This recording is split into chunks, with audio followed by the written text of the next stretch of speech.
Oh, I forgot to record it, so you're gonna have to send it. Sorry. No problem. No We're problem. talking about these other things.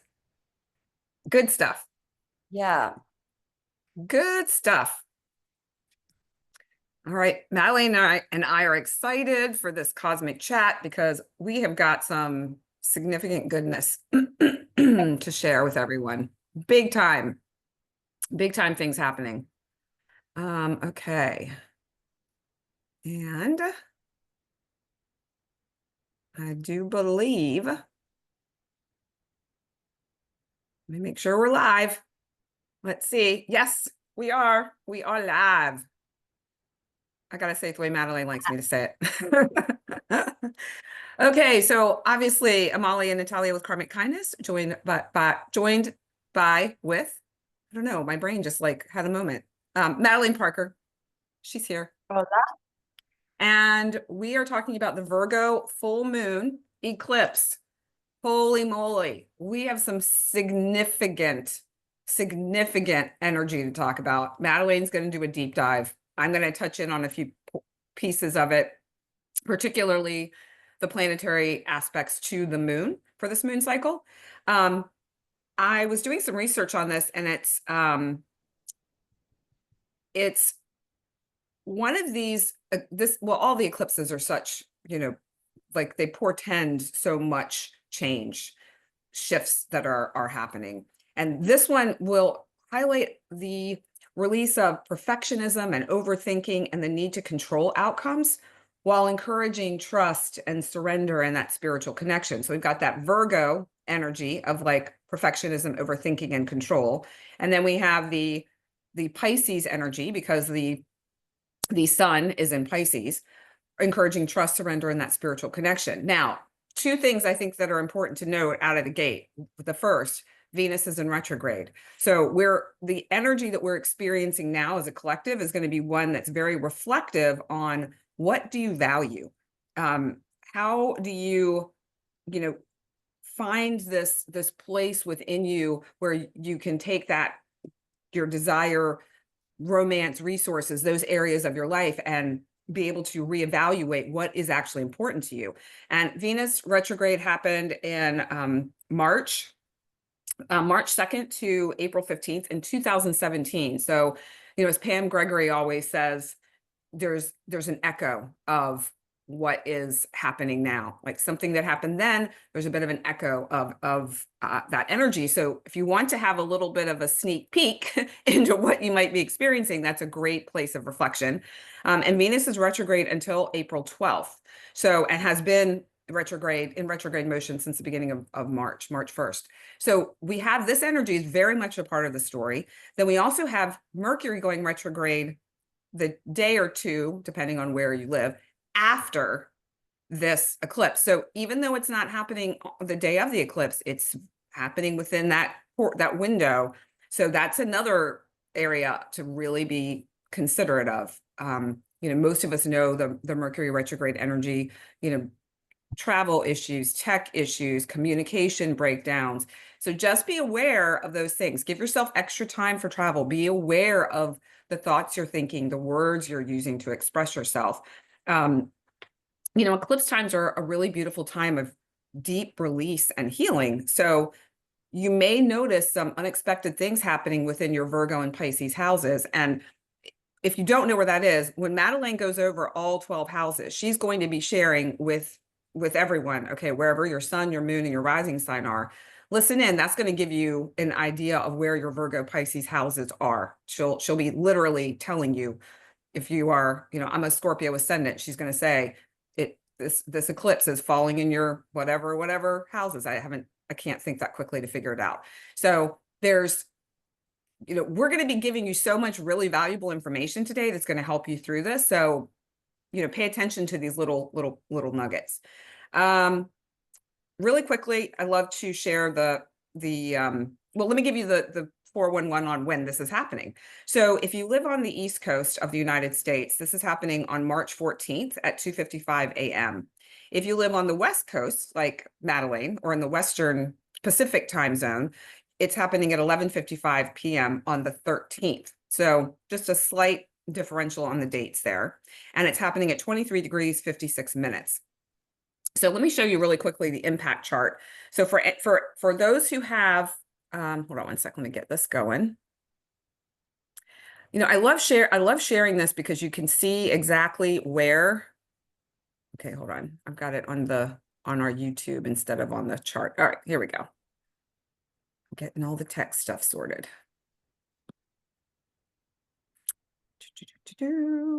Okay, here we go. Yeah, I guess all the mutables are going to get squared by this eclipse. So Yes, it's going to be, as you can see right here, we've got Sag square, Pisces opposition, Gemini square. So if you've got any points between like 18 and 28 degrees of any of those signs, Virgo, Sagittarius, Pisces, and Gemini, you're going to be feeling this likely intensely.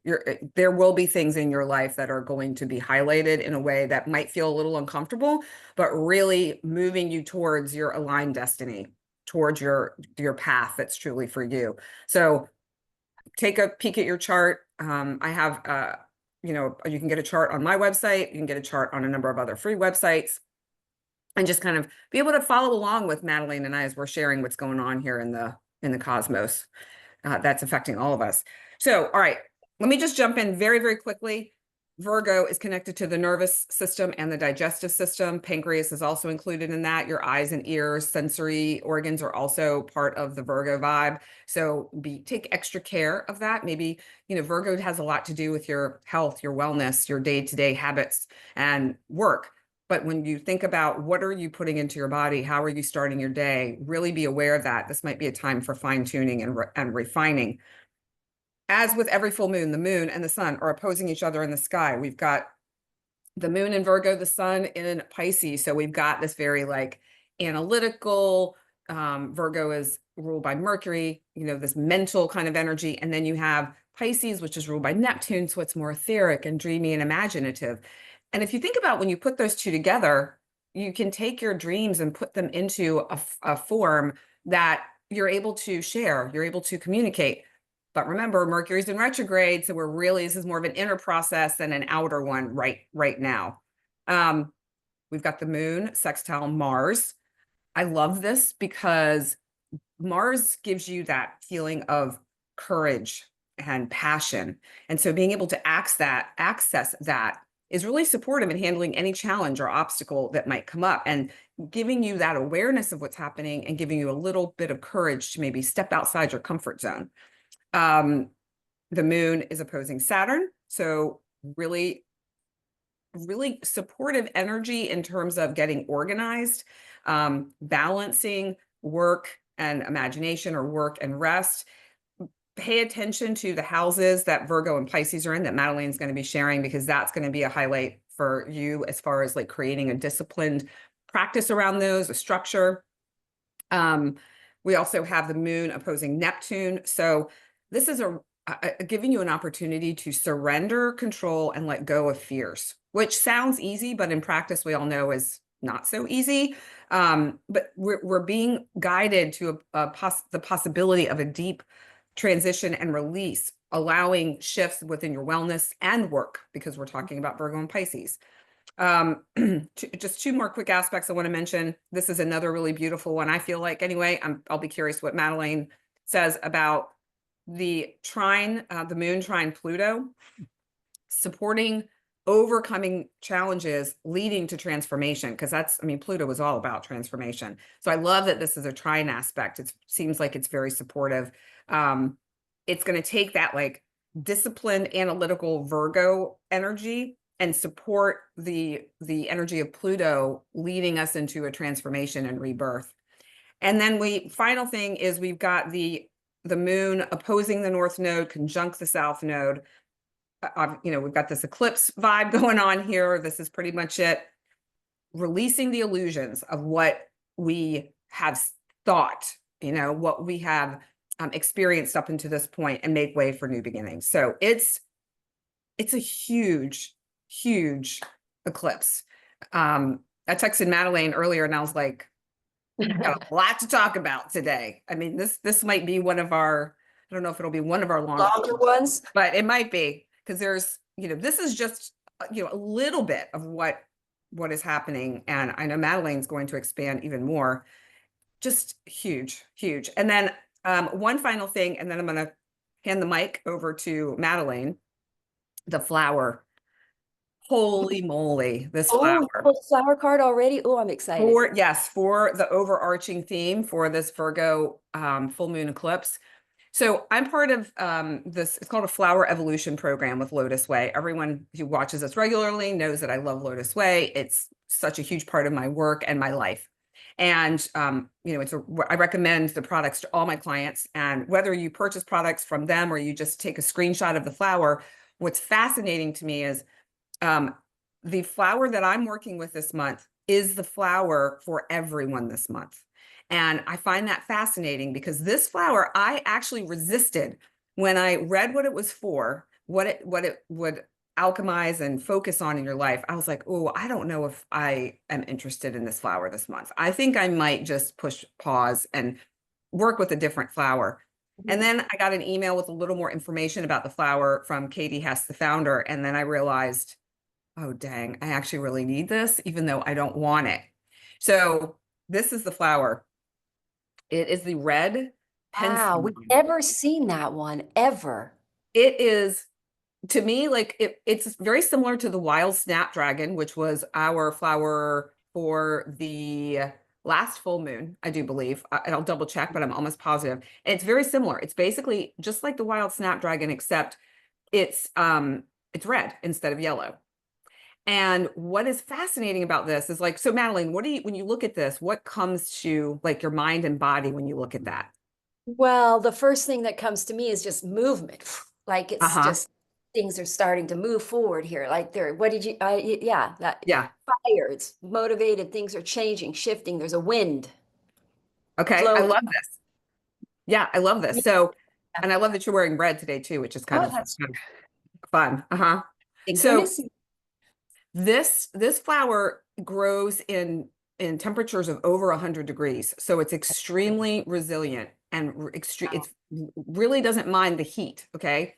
When we think of anger, we tend to think of, we get hot under the collar, that saying, we have all this heat that builds up inside of us. And we all, have had some experience with anger that is not so positive, let's just say. Feels rather challenging. So this flower allows you to have a different relationship with anger, which means anger is going to come to the surface, which is why I was like, not super interested in this. Now, just because the anger comes to the surface, it's a great opportunity to navigate those feelings differently. Think of it as an alchemization, a purification, anger purifying your body instead of you holding it in or letting it explode out. It's like recognizing it's there for a purpose. So this flower will also clarify things within your life, any circumstances or situations you're dealing with. It will clarify relationships, which is another theme of this moon. It will clarify your mind. Hello, Mercury and Virgo. Ourselves. We've got this eclipse energy where we're all shifting and changing in some way, and our bodies. Again, it's like when I was reading about the energy of this moon and then this flower came out, I'm like, wow, this is so lined up with what we're all experiencing. So pay attention to any subtle irritation, just even the smallest little thing, because you don't need to have a full-blown like kind of anger attack to be able to reap the benefit of this. It's just to pay attention to how those little irritations can affect us. Like, how do we feel it in our bodies? How can we utilize that? Similar to what Madeleine and I were talking about earlier about love, kind of these different forms of, and this is what Madeleine and I were talking about before we went live, bringing in these different parts of these different emotions and parts of ourselves, all of it being part of ourselves, and utilizing them for our growth and transformation in a really positively impactful way. This also allows you to cut through bad habits. So we're talking about Virgo, sixth house wellness, day to day. What are those bad habits you have? Like, maybe instead of getting up and having a cup of coffee, you get up and you have a nice cup of warm lemon ginger water, if that's something that your particular body type tolerates or is supportive for you, things like that. If anyone is interested in working with this flower specifically, it's only in part of the flower evolution program. However, there is an elixir that would be super supportive right now, and that's called Truth Teller. Truth Teller it's actually quite lovely. You can use it in drop form or the spray. The spray is You just can sneak it in your man's drink. I mean, it's not like a drug, so it's not like a negative thing. I mean, it's made with honey based. It's like a little sweetener, and that's funny. I might do that when I with Yeah, just see what happens. See what they start telling. put a little in his and see what happens. Yeah. I mean, I'll tell him first, but anyway. But yeah, so this, Truth Teller will be really supportive in allowing you to alchemize the anger in a healthy way. And it also allows for this, uh, fearless expression, but not in a way that is harmful. It's a very like protective of yourself and the other, but being really fierce with your feelings and honoring and owning them for yourself. So I'm just really excited about this flower. Now I'm wrapping my head around working with it in a way that that doesn't feel quite as daunting, but also aware of the potential pitfalls that may arise from a flower that is really encouraging you to work with your anger. So Yeah. Anger, unexpressed anger gives you cancer. makes you sick. Yes, absolutely. Absolutely.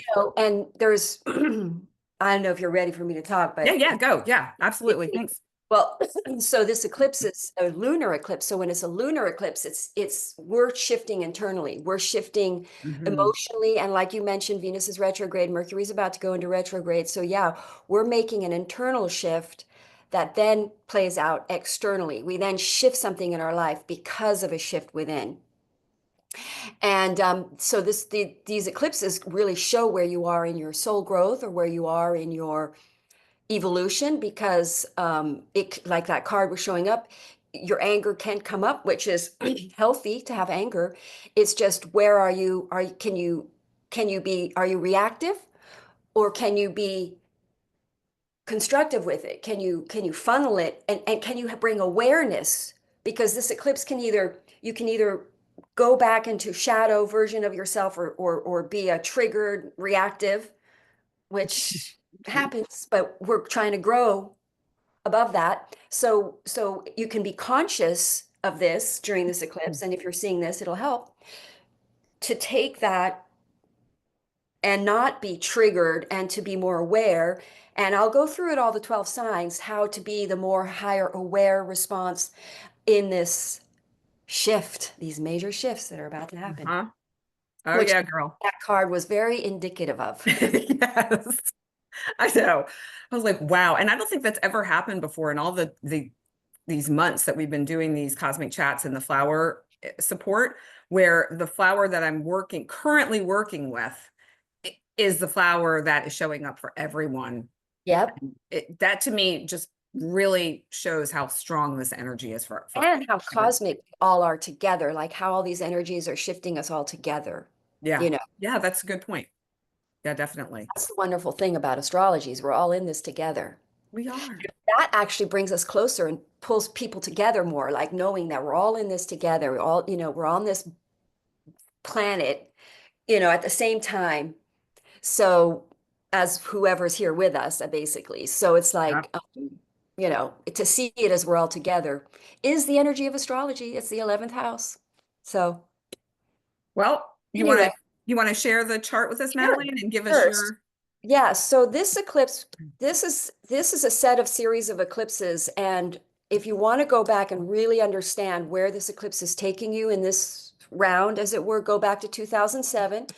So I have 2007 up. So 2007, you're going to see a south node lunar full moon lunar eclipse in Virgo, in March, and it also happened in September. There was two that there, I put two of them up, or is that two? Yeah, 2000. So where there was two, and I wanted to see where Saturn was because Saturn is in on this one. But the most interesting thing about this original eclipse is it was right near Uranus, and this eclipse is trining and sextiling Uranus, which is a really wonderful thing, which I'm going to get to in a minute. But I was just seeing that. So this eclipse that happened 2007 when Uranus is in the picture, it's a sudden shift, sudden change, sudden whoa. And that was literally not this March one, but the second eclipse. This one was literally the eclipse that I asked my husband and I to separate, move out. That's how it was. So if you have the south node on the full moon, there's a culmination. There's something emotional we just can't do anymore. We've achieved an end. We've gotten to the end of the rainbow on this, or we've at the end of this whole journey, and you gotta be done. You're done. It's over. Something is over in our lives. So this eclipse on the south node, we release something so that we can go forward.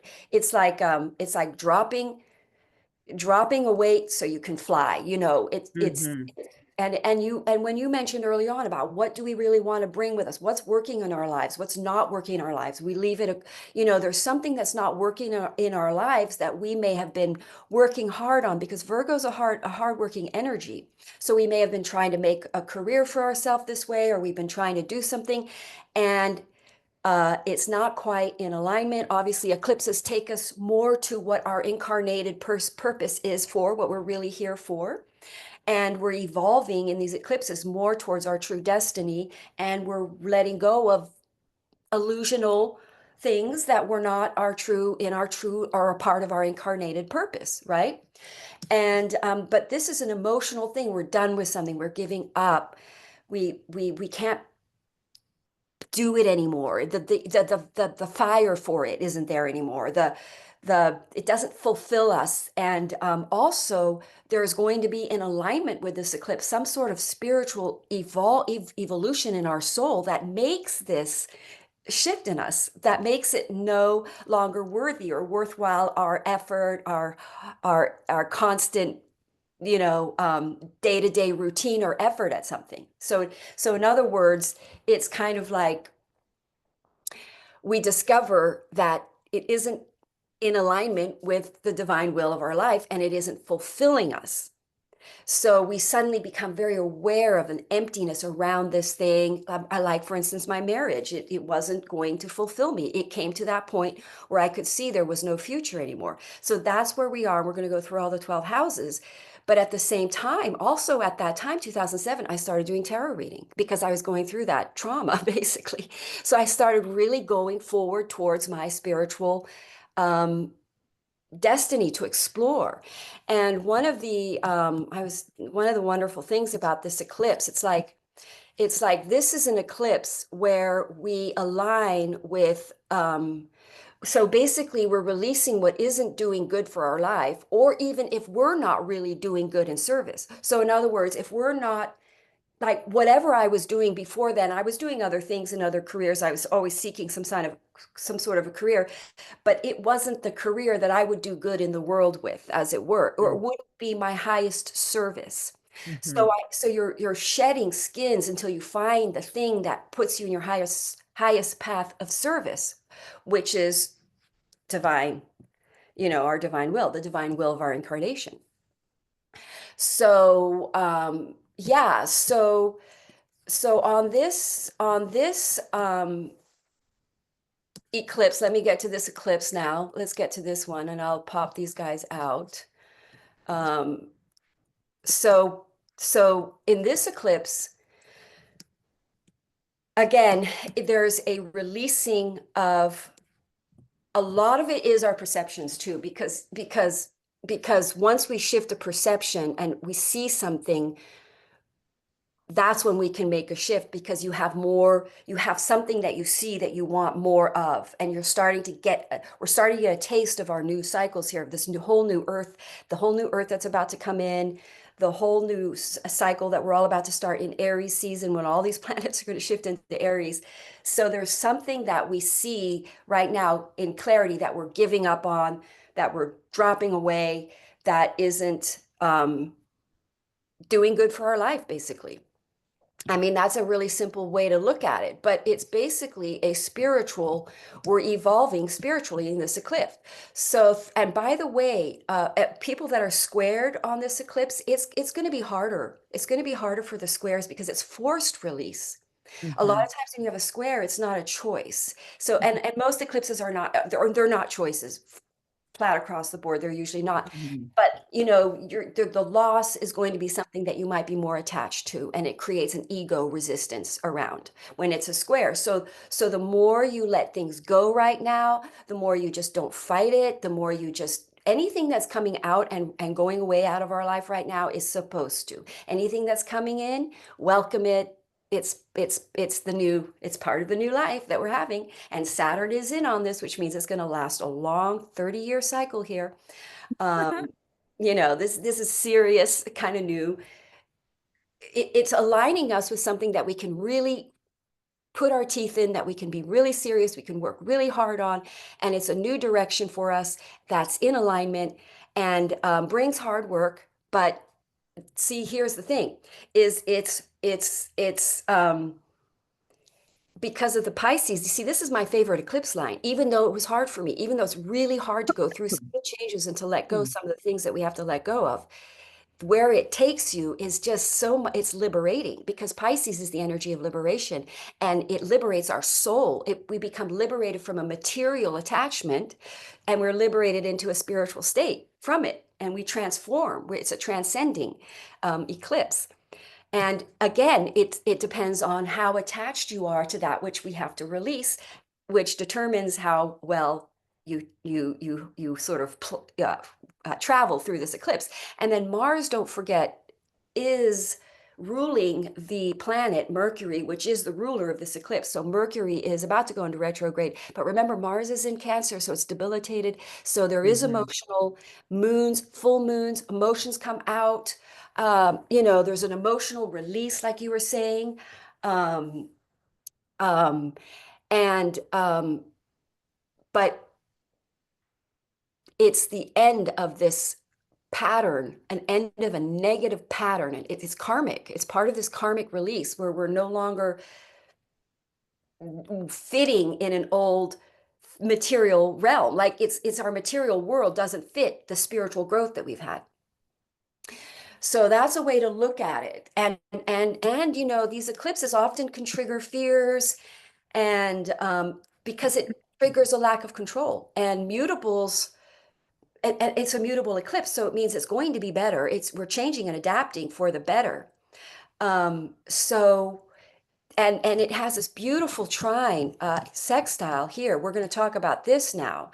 This is a really super positive element to this eclipse. I mean, this is like that sudden, the Uranus on that 2007 eclipse made us have a wild, sudden rabbit shock change like thing. Like I actually had a person give me a spiritual, they were eye readers. They gave me, and they said, you're not in the right relationship. You got to get out. It's killing your soul. And it was like, that's how I felt, right? So it was like I had a spiritual thing, whatever, a psychic reading, and it completely shifted me. I went home and asked and said, we got to end this, because he was right. So there was a spiritual evolution in that shock. It was sudden. So now we've got this, that's an 18-year cycle. So now we've got the benefits of having gone against our comfort zones, of having made those big radical shifts and changes that were shocking, that were not in our control. That shift that's internal, that then made us act external, that changed our situation. And so this is going to be the rewards of that transformative facing the unknown, by the way, because facing the unknown, oh, I have a note on that. What is that? Through destruction of rebirth. So this through to destruction, new birth, we have rebirth. And I want to find that one. I've made notes. Oh, embracing when we embrace the unknown, in there is divine, we find divine secrets there. So by embracing the unknown, we Mhm. step into the divine secrets that are waiting for us to discover. And that's what happens when these eclipses come. We step out into the unknown. We let go of something that was our security. Virgo is very much about working hard so it's stable and secure and feeds us. It's a house where we feed our, it's a work house. It's a work energy. So these are work related shifts. Um, so gosh, I feel like there's a lot to say, but I'll say more as we go through each 12 sign. I'll make it more on that. Yeah. Whereas I'll get more specific when we go through the 12 signs. I loved that you brought in the charts from the last two eclipse cycles from 2007 because, and while you were talking, I was kind of like, my way of going back, if I don't remember some specific thing that happens, is I always go Mhm. look at my photos from that time Yes. period. I was looking just really quickly to see if there was something that jumped out at me so I could share, anecdotally what was going on in my world. And because when you were sharing your story about your husband and or your ex-husband, um, I find it really interesting because nothing's jumping out at me now, so I'm not really sure what was happening around that time. But I think it's also curious to maybe put together the Venus retrograde storyline along with the eclipse storyline, because there's likely going to be some, they may not be necessarily connected, but those are going to be areas of your life to really pay attention to. So I'm so glad that you brought that up. And One more, yeah, sorry, wanted to bring the other one up is 2016. Now that was halfway between these two eclipses. So the one okay. in 2016, that's when I started studying astrology. And I What let go of what my month? house. That I got it here. Let's see. 2016, let's see, we had, so March 23rd was, no, I'm sorry, the March 9th one was a Pisces. The Virgo one was September 1, and that is when I sold my house.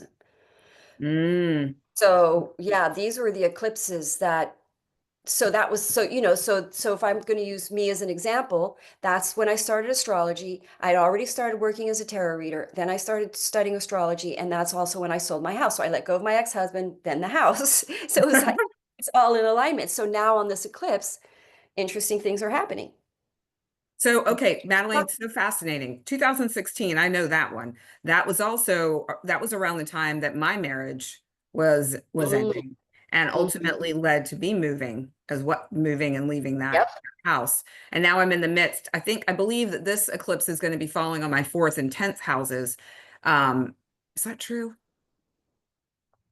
Yes. You're rising Scorpio, Yeah. Yeah. Or is it fifth and 11th? Taurus. Uh, is it the ninth, Virgo? Scorpio, Scorpio, you're going to have, is it Taurus at your top? I'll do it this way. I have one. No, I have Leo, Virgo at the top. Oh, that's right. That's right. Yeah. Oh, interesting. So it's going to happen in your 11th house. Yeah. But I Yeah, think the actual that's going to be point nice. of like this particular like 23 degrees Virgo for me is in my 10th house, not the 11th. Like to go I specifically, see. you know. Okay. And so what's fascinating to me is I'm in this transitional period now of moving, letting go of a home and work shifting as well. Relationship wise, that's good. There's no thing there, but at least not that I'm aware of. It's like it hasn't revealed You itself. never know with this eclipse. Yeah, exactly. Yeah. But I think it's really helpful for people to kind of see, just like you were saying, Madeline, and giving a um, giving some sort of like guidance is like, okay, where to look and what that means. I mean, fourth house can literally mean moving. It Yep. has to do with your family and your ancestry. And then we have 10th house, which is your work, how you show up in the world. And, that's also shifting. So I can feel that it's almost like the ground underneath my feet is a little bit unstable right now. I feel a sense of faith and trust in it all working out, but right now I don't exactly see it. So Yes. If ever Uranus is in the picture, it feels very unstable, but it's actually breaking up an unstable situation to help you be more stable. mhm, I But it feel doesn't feel that. that way. It feels Yeah. like, you know, it's an Yeah. earthquake energy, a little bit when Uranus is there, the metaphor of that. But there could always be a earthquake. One should always be prepared for that with these energies, especially with the Aries eclipse coming up, because Uranus is in the sign of Taurus. So This eclipse makes a trine to that. So if you have a square to that, you could be, it's just something to be aware of. Yeah, yeah, exactly. I mean, I find that if I have at least a sense of something that might be on the horizon, I don't need to know the specifics necessarily, or even, focus on it too much, but just to know like, oh man, all right, this thing that just happened that I'm finding uncomfortable or I'm not enjoying, I know that it's for a bigger reason and purpose, and that at least makes me feel slightly better about it, Yeah. that Yeah. it's positive in some form. All right, shall we dive into Aries? Yep. Let's do it. I'm doing it different. I'm not using those cards. I'm gonna do the number. Where are we? Or maybe that's too hard to do. The where are we on timing? I was thinking I could do it that way. Do you see a timing? But now Mm-mm, I don't see a timing, so that's hard no. to do. Okay, I guess I gotta use my Um, cards. I've got them right here. I wonder, I guess we probably would have been better for us to try to figure a new system. Maybe Madeline will figure out a new system next time. There's Yeah. a way that we can And pop you know up. what? Every time I look back, I'm telling you, we leave out like two or three. Dang. I You know. know what maybe I will do? Sorry, everyone. You're in on the journey with us here. I wonder if I put like in the chat between the two of us, I'm gonna put uh maybe I'll just drop it in the chat.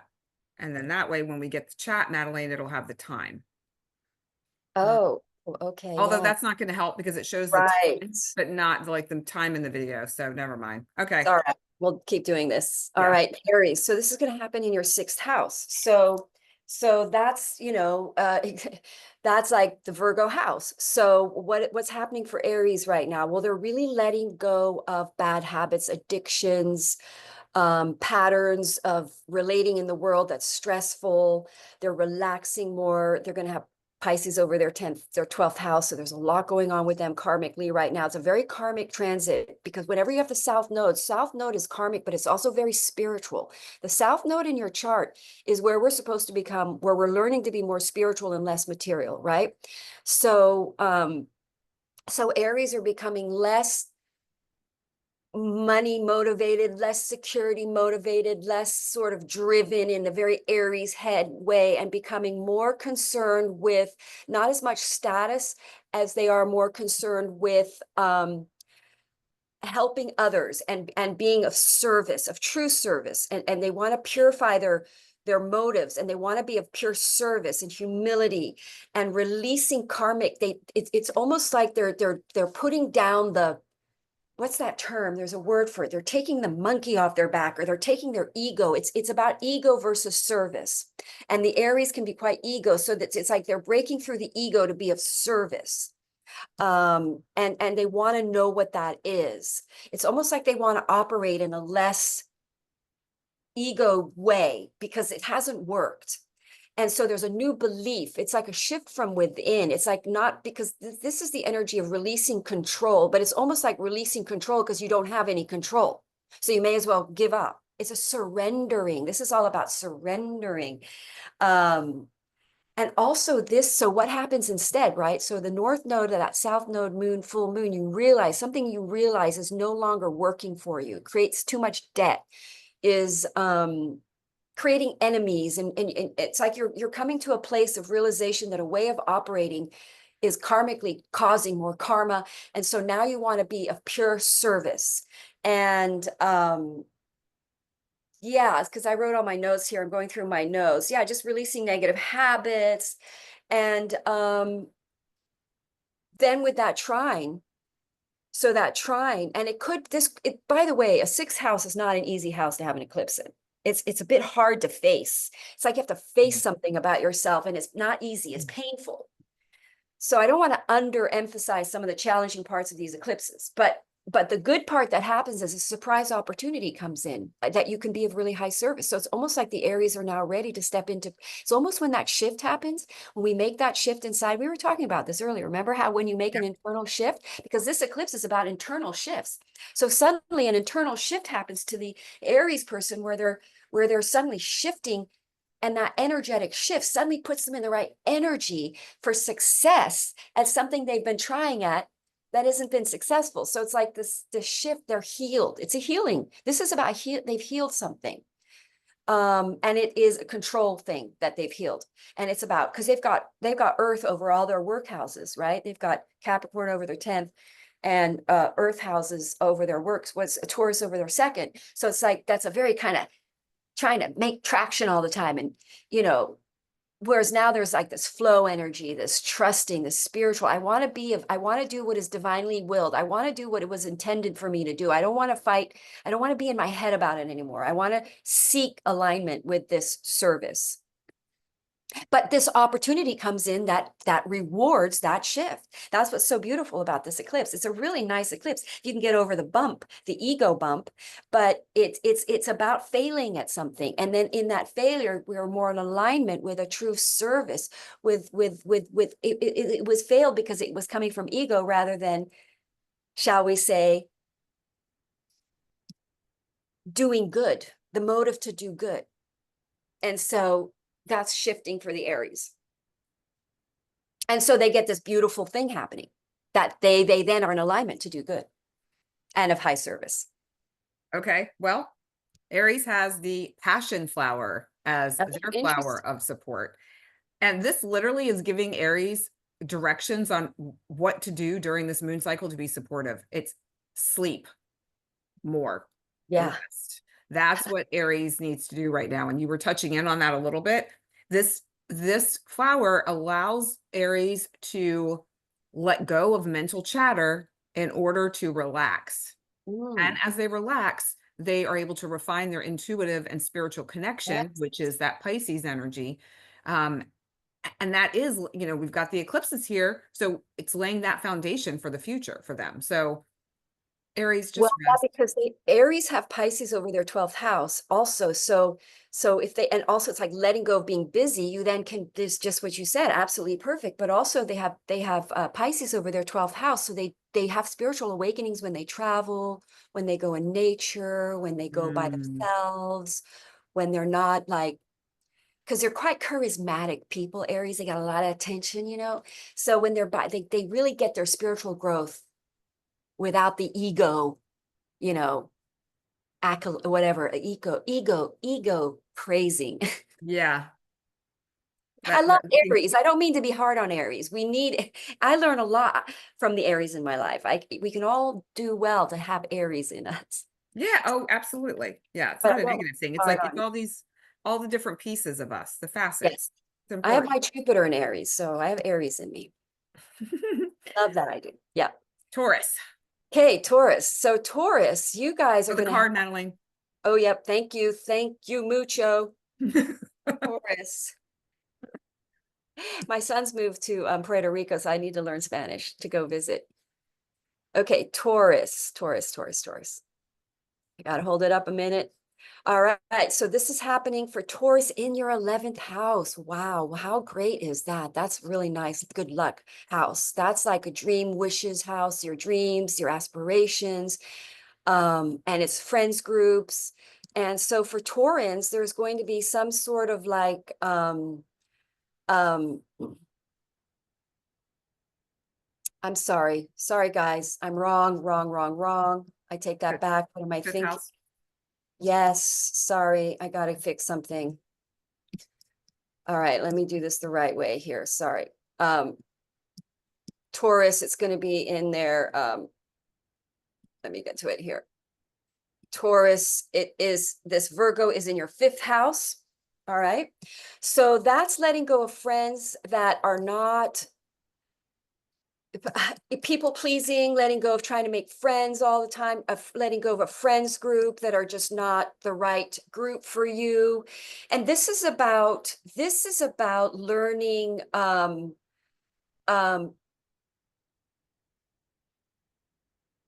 it's basically the Taurans are letting go of friendships that they made for sake of making friends. And now they're no longer wanting to distort their experience in life around friends. And so they're letting go and they're focusing more on the on soul connected people, people that feel really close. They want to, they're surrounding themselves more with warmth, like warm soul connections. But it comes with perhaps pain and betrayal from friends that are not in your best interest, as it were. But it's so in other words, there's a shift internally where you just don't want to work hard for friends anymore. You just don't want to do all the right things to make people happy with you. It's like, oh, forget it. I'm going to let that one go. And then what happens is then you discover the ones that are true for you. And then an opportunity can come in, because fifth house is entrepreneurial group projects. If you're like, for instance, an artist or musicians, most Taurans are artists, a lot of them are. There's a collaborative creative project can come in that feels really in alignment with your soul, that's really fulfilling, and it's a friendship that you don't have to work for. You suddenly realize your true friends are ones you don't have to work for.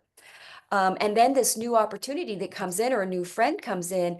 Also pregnancy, pregnancy is in this potential too, for anyone who's in that stage of life. But it's also, it's basically, you become released, because once you release this friendship control thing, you suddenly become creatively free. It opens up some sort of creative, because you might have been trying to fit in a box with certain people, and now you just, because you don't anymore, you suddenly let yourself be creative and inspired about a new project comes in, other friends come in that are more in alignment with your dharma, with your purpose, with what you're here for. And so this shift inside the Taurans about friends puts them on the path to a creative project, and a friends, and perhaps a new friends come in, new people, because you usually meet people on eclipses, so that are significant. So a significant new friend comes in that you co-collaborate or have a very creative partnership or creative inspired work. If you're a musician, they really work with you. It's a new musician that comes in and joins your band, or it's a new opportunity to go perform, or it's an opportunity to act, because of this new friendship. Because you let something go in this department, it then opens you up for a whole new sort of totally new direction in your life. It's just fascinating to me, Ah, just listening to you talking about the shifts that are taking place within friends, creative yep. projects, things like that. And how do we access the information around friends and creative projects is through our own inner journey, Yeah. likely catalyzed or highlighted by relationships and people in our life.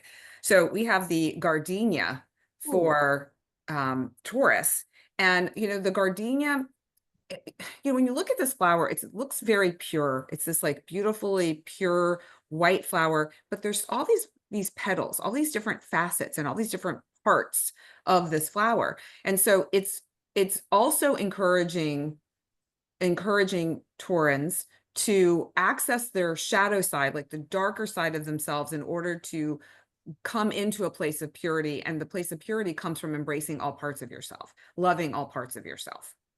I hate to interrupt your flow, but it's the higher mind, because the fifth house can be the mind and the intellect. So it's just what you're saying. It's going from the lower mind to the higher mind. Keep going. Okay. So this card also, to me, like when I tune into it, it's coming into a place of purity of heart, with then being able to have clear perception around, is this project something that is right for me? Is this friend group a group that is really aligned with who I truly am? And it allows you to also transform any perceived weaknesses into strengths.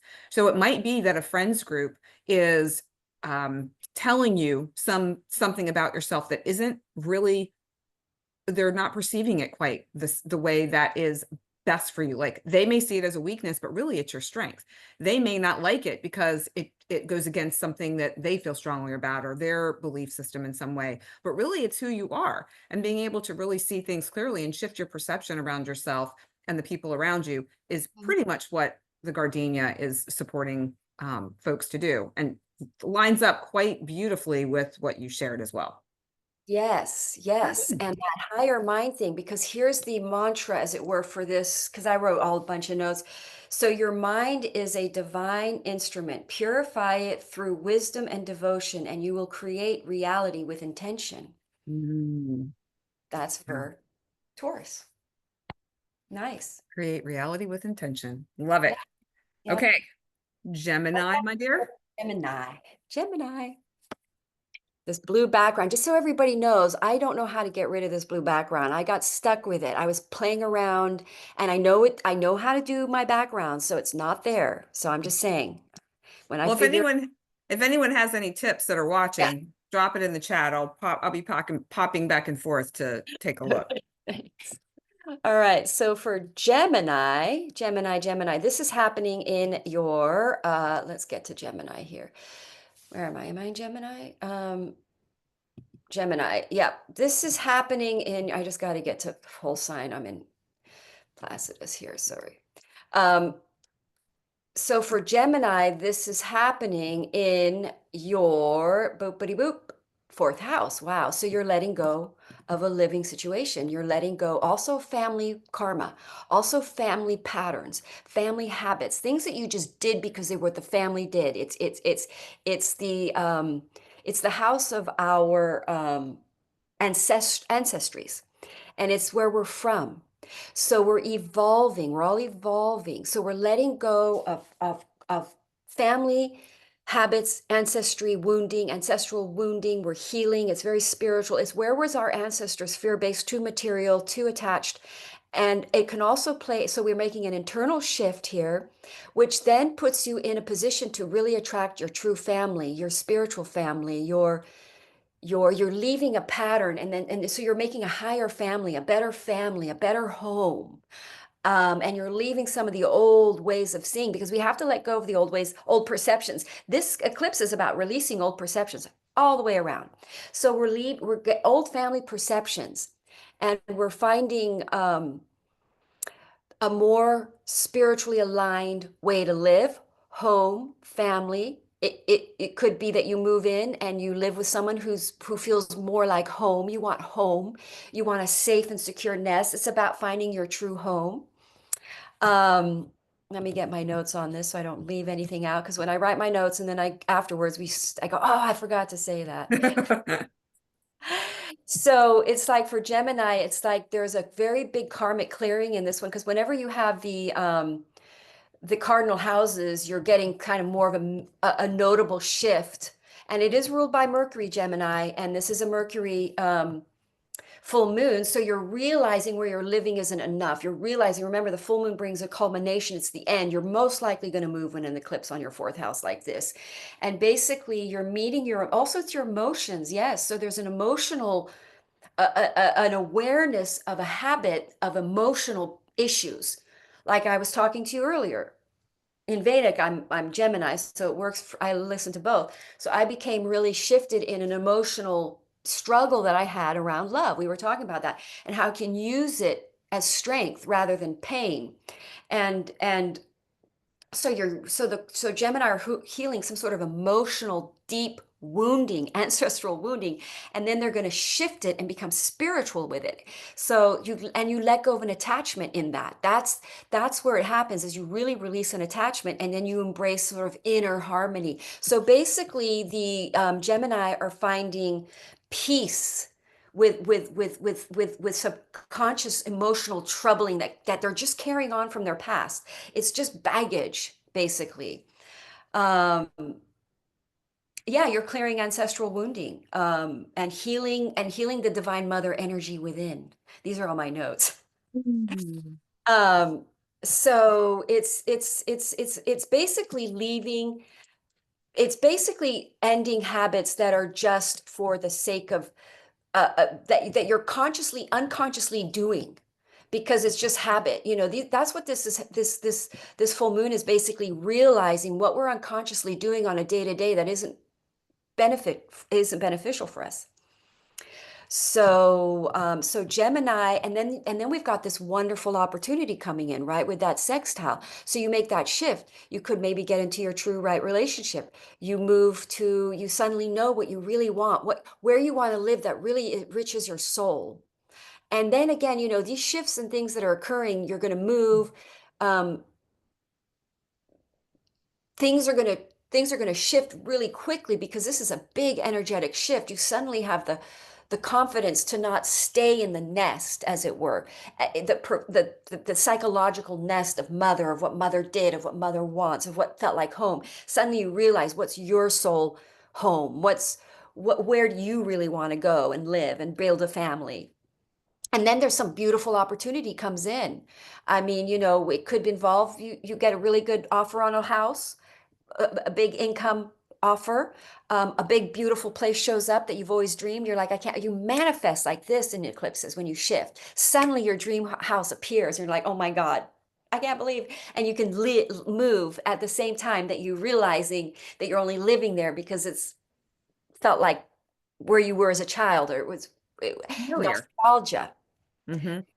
Well, So go ahead. Yeah. this flower to me is very nostalgic, the Oh, dandelion. I mean, I think most kids, at least in the US, had some sort of a little relationship with dandelion as a kid because they grow everywhere.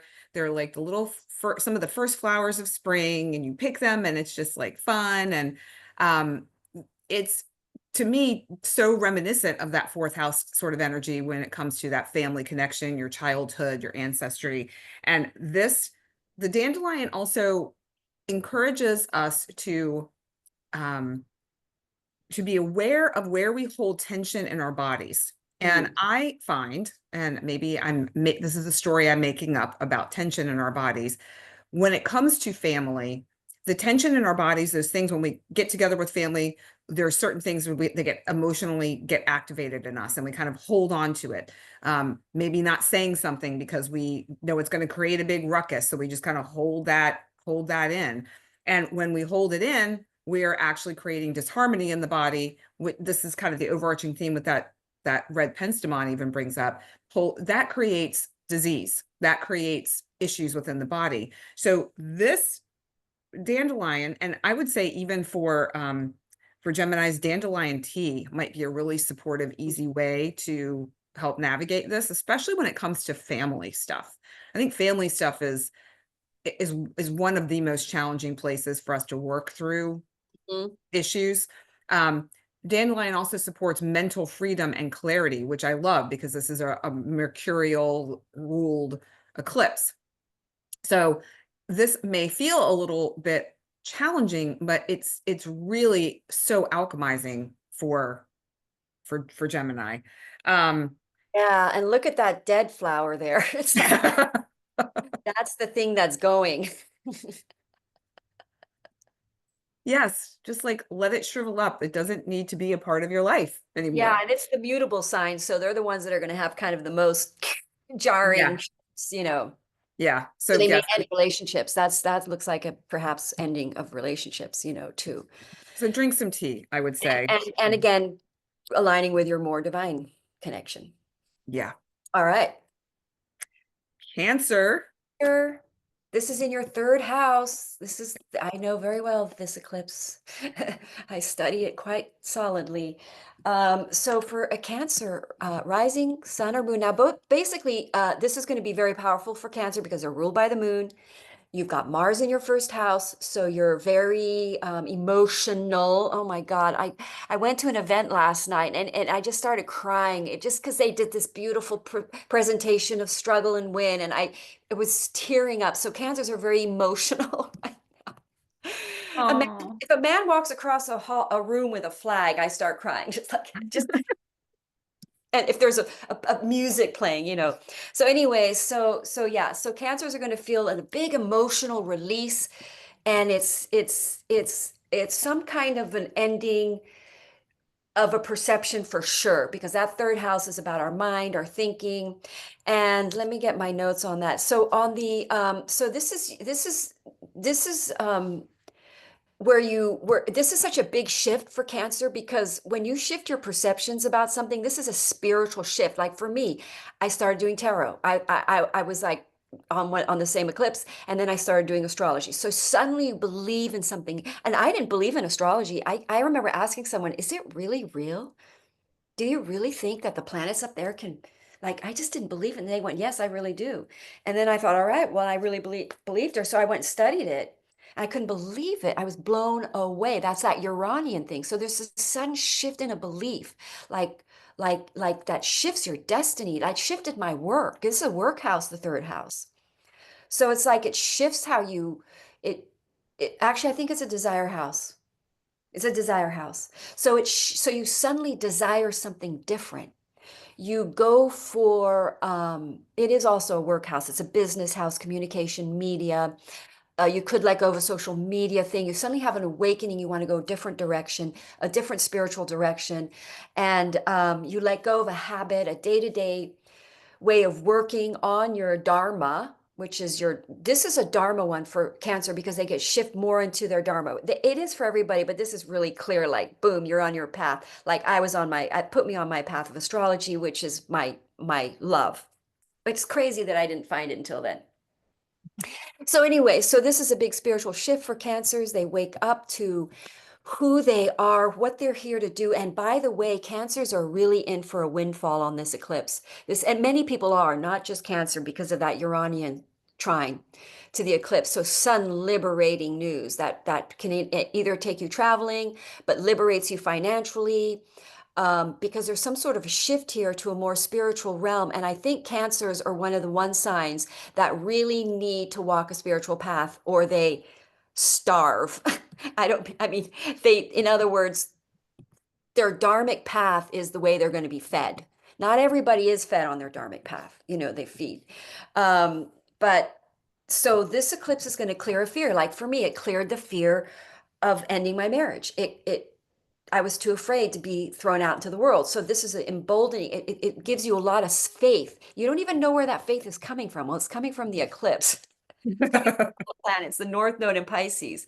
So this is an eclipse that could bring Cancers into a new business, a new writing project, a new media project out there, media writing, communication, talking. Something is shifting in their inner energy field that sees that this is because remember it's Virgo, so it's a service. It's a service vocation, devotion to it. Um, and you're going to get some kind of, it's a very good chance that you get some kind of a download because of that ninth house with Pisces up there. So you get some sort of like vision. I had a vision. I've had visions on these eclipses and I suddenly see my destiny. I see where I'm headed. And then you go that way. You see that, what you say, no, that's the right way. People think you've lost your mind, but that's the right way. Literally people saying, have you lost your mind? Yes, I've been told that same thing in my life. Like, what are you thinking? This is crazy. Yeah, so this is a eclipse for the Cancers where your voice is a divine tool. So use it wisely to spread truth and uplift others. So the other thing about this eclipse is the truth is the spiritual breakthrough. So it's because it's a perception, it's in the third house, it's a Gemini house. We're looking for the truth, and it's a ninth house. So we're really looking for the truth. And through, what was it that I said? The truth. I have a little quote here about the truth. True knowledge liberates the soul. Seek wisdom. So in other words, we're looking for true knowledge, true wisdom, because it liberates the soul. So that's the journey for Cancer right now, is to set off on this journey. It's a vision quest. It's literally, that's when I went on my vision quest. I've been on a vision quest. You get this vision and you're like, okay, I'm going to go after that vision because it came to me for a reason. So then you set off on the fool's journey. It's the tarot card. You start off at the beginning and you go through all those steps. So You're gonna love this flower. no, okay, go for it. You just said the fool. Yeah. Tell me this doesn't look like a fool or like a jester hat. Oh, wow, you're right. It does. It really does.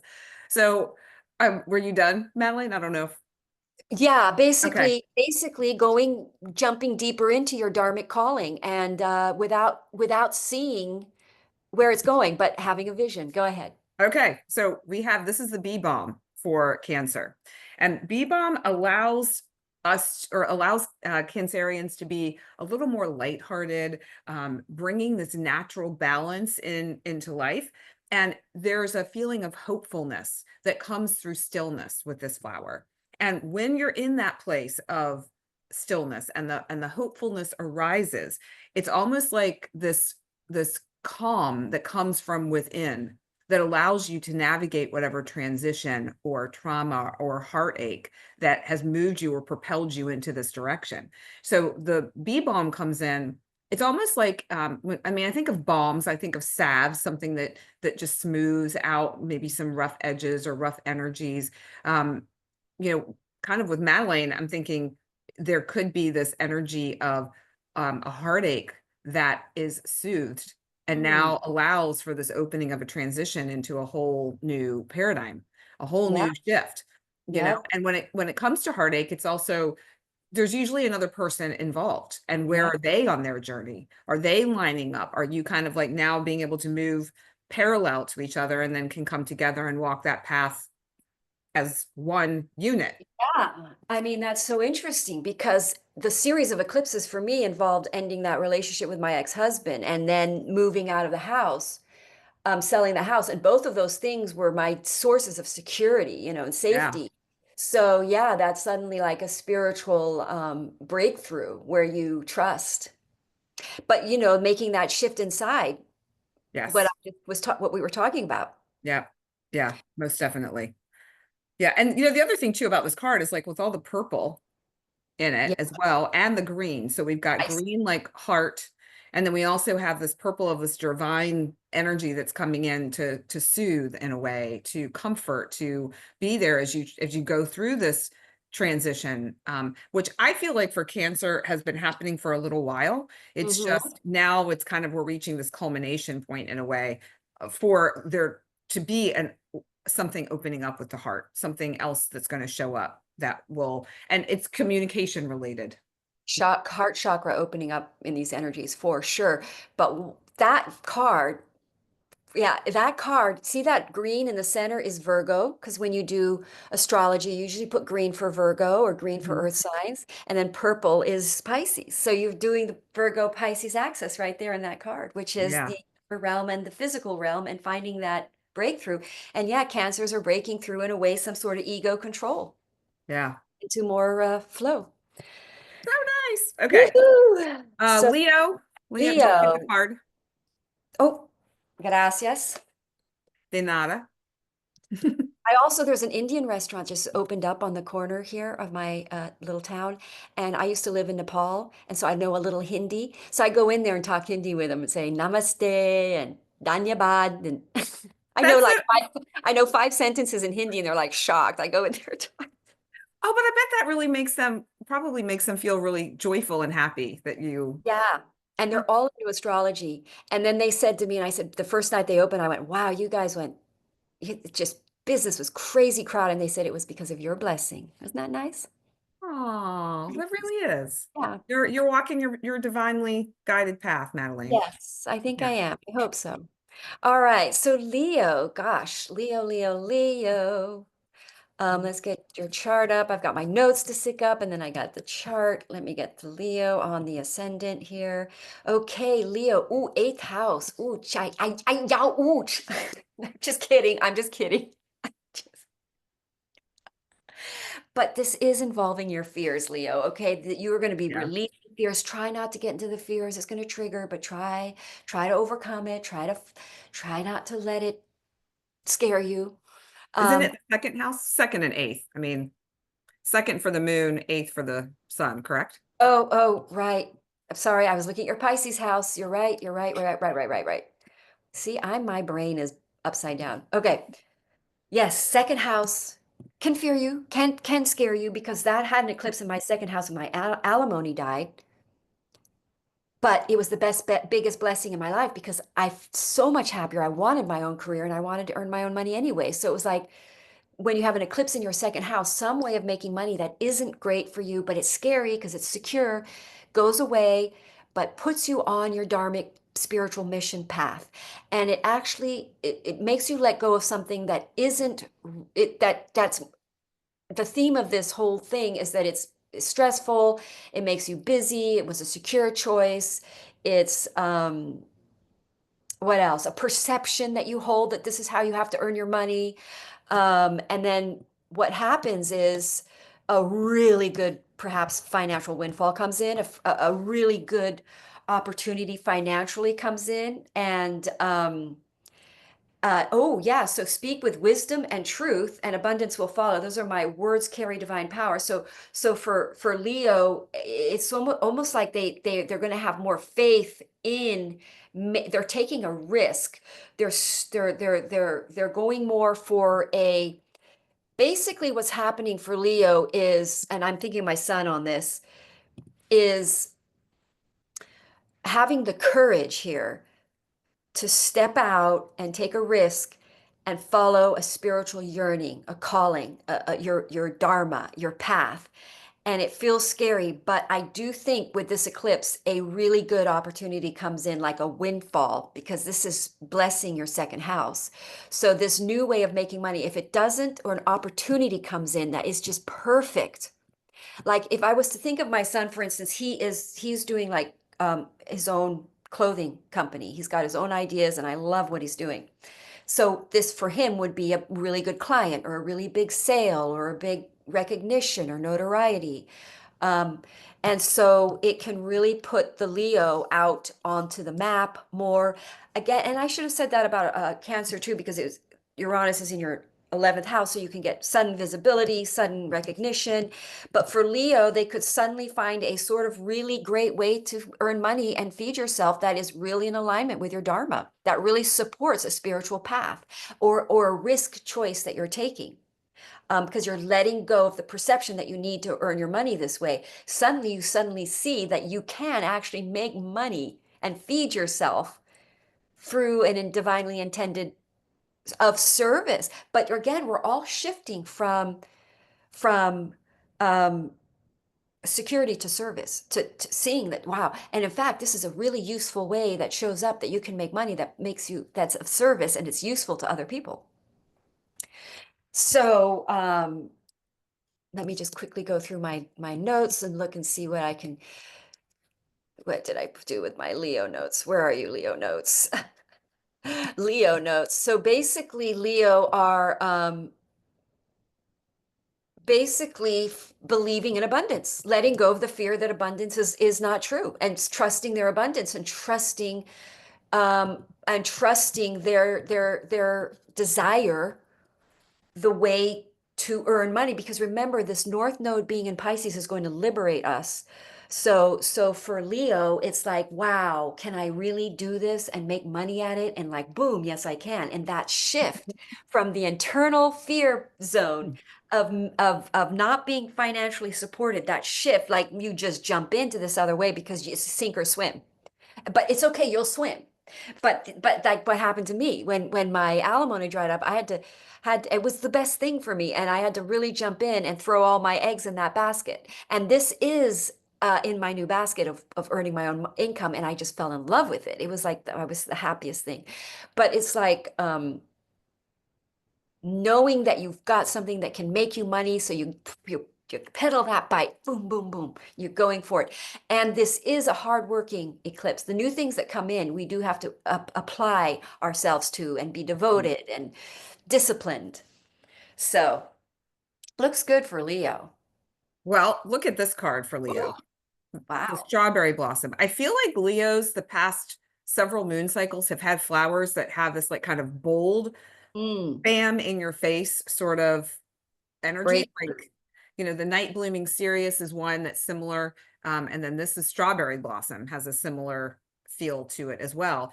And, even we've got this like, it's just this brightness to it. So the strawberry blossom is a flower of optimism, of expect the best. So, Mm, kind of when what you were sharing, Madeline, it felt like to me, especially with it being in the second house of money, finances, value, what you value.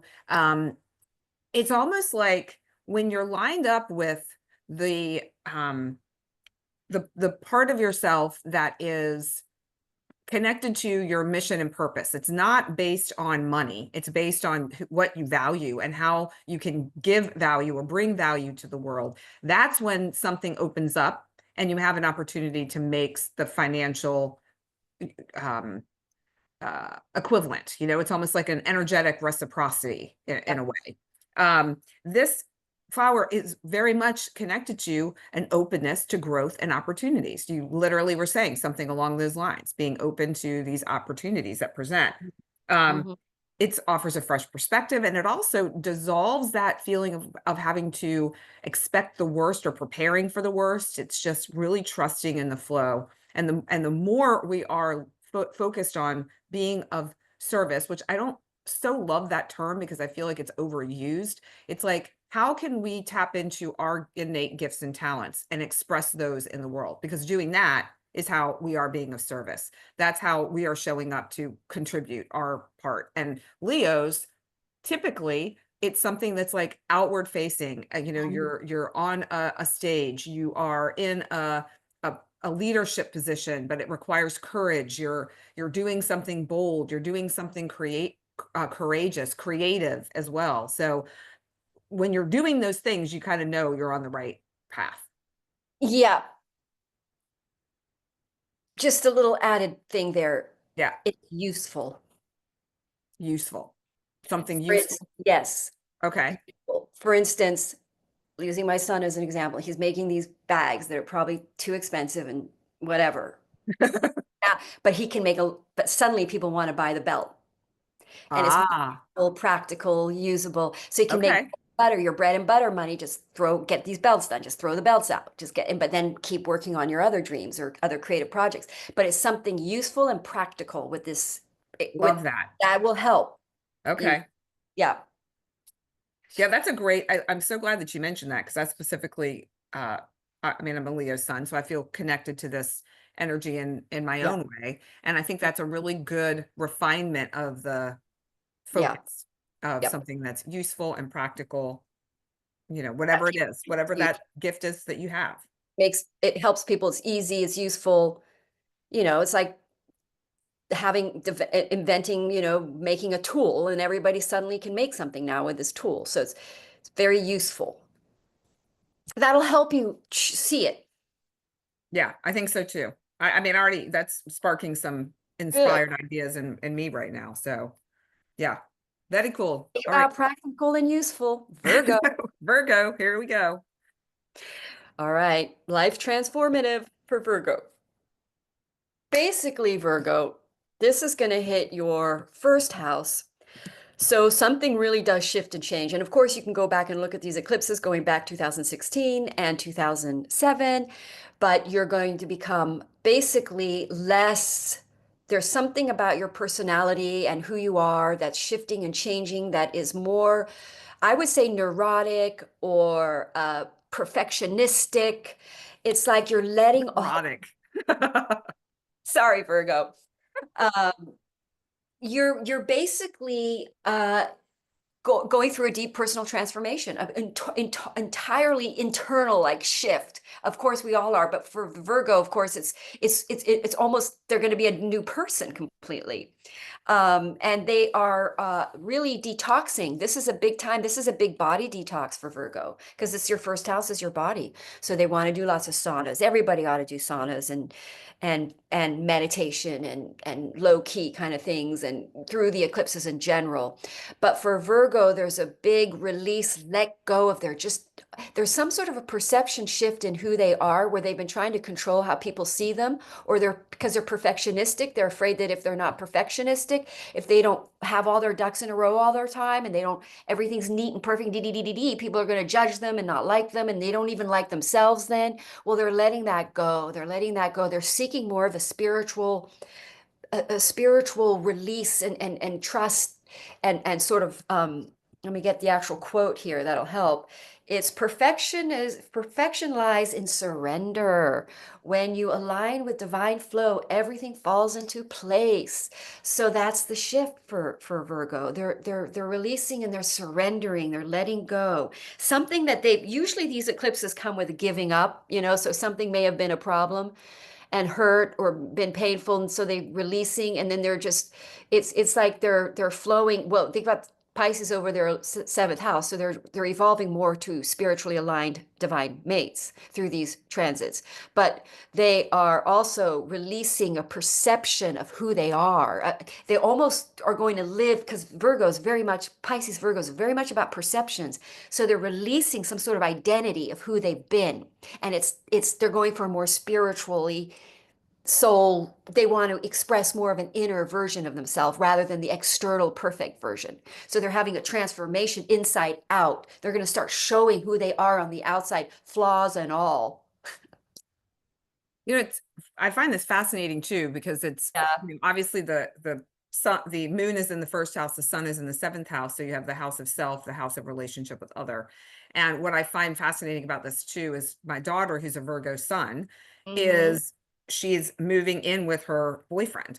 Ah, So she's yep. got, and that isn't necessarily fundamentally changing who she is, but it is fundamentally changing something within the relationship, which will have an impact on who she is. Yep. It's that Pisces, the relationship access that's happening for Virgo and Pisces is hitting their relationship houses. So it's very much connected. Yeah, it's Yeah. fascinating. Yeah. I Um, mean, the main thing that Virgo are starting also, like, they're going to develop more spiritual practices. They're going to align more with some sort of day-to-day habits that are more spiritually aligned. They're refining their soul's purpose. They're surrendering their ego, embracing humility, all of that. They're see, and then this beautiful opportunities coming in because of the shift, because they're no longer so externally trying to control an external perception of who they are. They suddenly become their soul's version of who they are. And because of that, they align with their Dharma. When you align with your Dharma, you attract that pot of gold, or that you attract your Jupiter, because Jupiter is Dharma, and Jupiter is always a great benefic. So when you step into your Dharma, you step into your good luck, basically. So that's why this is such a nice eclipse, because once we make that internal transformation, we open up to our Dharma, which opens up to our Jupiter, which blesses us. well, if anyone didn't quite follow all that, Do you want me to say it again? No. basically follow your purpose and doors open and gifts are rained down upon you. That's where your pot of gold is. Yeah. So I literally just mentioned this card in for Leo and Virgo. We have the night blooming Sirius. So tell me, like, Oh, these wow. two have a lot of a similar sort of feeling. It's like kind of like Their hello. true selves, the true version of who they are is coming out. Their authentic, real, imperfect self. Well, and we have all this green, which you were talking about earlier, Madeline, for Virgo, Mm. that energy as well. So this is the night blooming Sirius. And this really encourages fearlessness and this just take the leap, just go for it, just do it, do the thing. Realization of your true gifts. And again, that was literally what you were just saying. um, Yep. um, it dissolves any subconscious limitations that one might have. So if maybe there's something a project you've been interested in creating something, doing something, maybe there's some health related change that you want to make, but you've been holding yourself back for some reason that you can't pinpoint. This is going to really help dissolve that, be able to I'm doing it and it's happening now. I'm not holding myself back in any way. It allows you to also understand your shadow side, because with the night blooming Sirius, it's a flower that blooms at night, hence the name. And so, Yeah. think about that, a flower that's blossoming at night, we're able to connect with the darker parts of ourselves. And then we have a full moon. This full moon is shining brightly on Virgos right now. And Yeah. being able to really access that inner wisdom and the outer as well, like merging those two. um it's a time of huge personal growth. I mean, this Yeah. is it. It's a healing, this Virgo is healing diseases, Virgo's diseases. So a lot of Virgos are really healing any sort of habits that are causing diseases or illnesses or quitting habits, right? Hmm. But oh God, you tapped on something I really sparked a thought here. Gifts, Was personal uh, growth. gosh darn it, something to do with health and habit. I lost it. Oh, I know. What I said. Maybe it'll come back. Talking about the subconscious blocks. Oh, yes, really important message. Yeah. So all material problems are are solved through spirituality. So in other words, if you're sick, really because of that Pisces Virgo axis, if you sick and you have a illness of some sort that's reoccurring or something, you have this eclipse will have you make a shift spiritually, which heals you. So in other words, that controlling energy can make you sick. That can be Hmm. that tension, that holding on to things, that attachment to things Yeah. causes adrenaline and overdoing things. You have adrenal fatigue, all that kind of stuff. So it's like once you make that spiritual transformation, you let go and surrender and you humble and you stop trying to make everything perfect or trying to run everything, then suddenly you can heal and you let go and you become spiritually, you know, relaxed and surrender. So then the healing light can come in and heal you. And because spiritual Pisces is the spiritual solution for the material problem.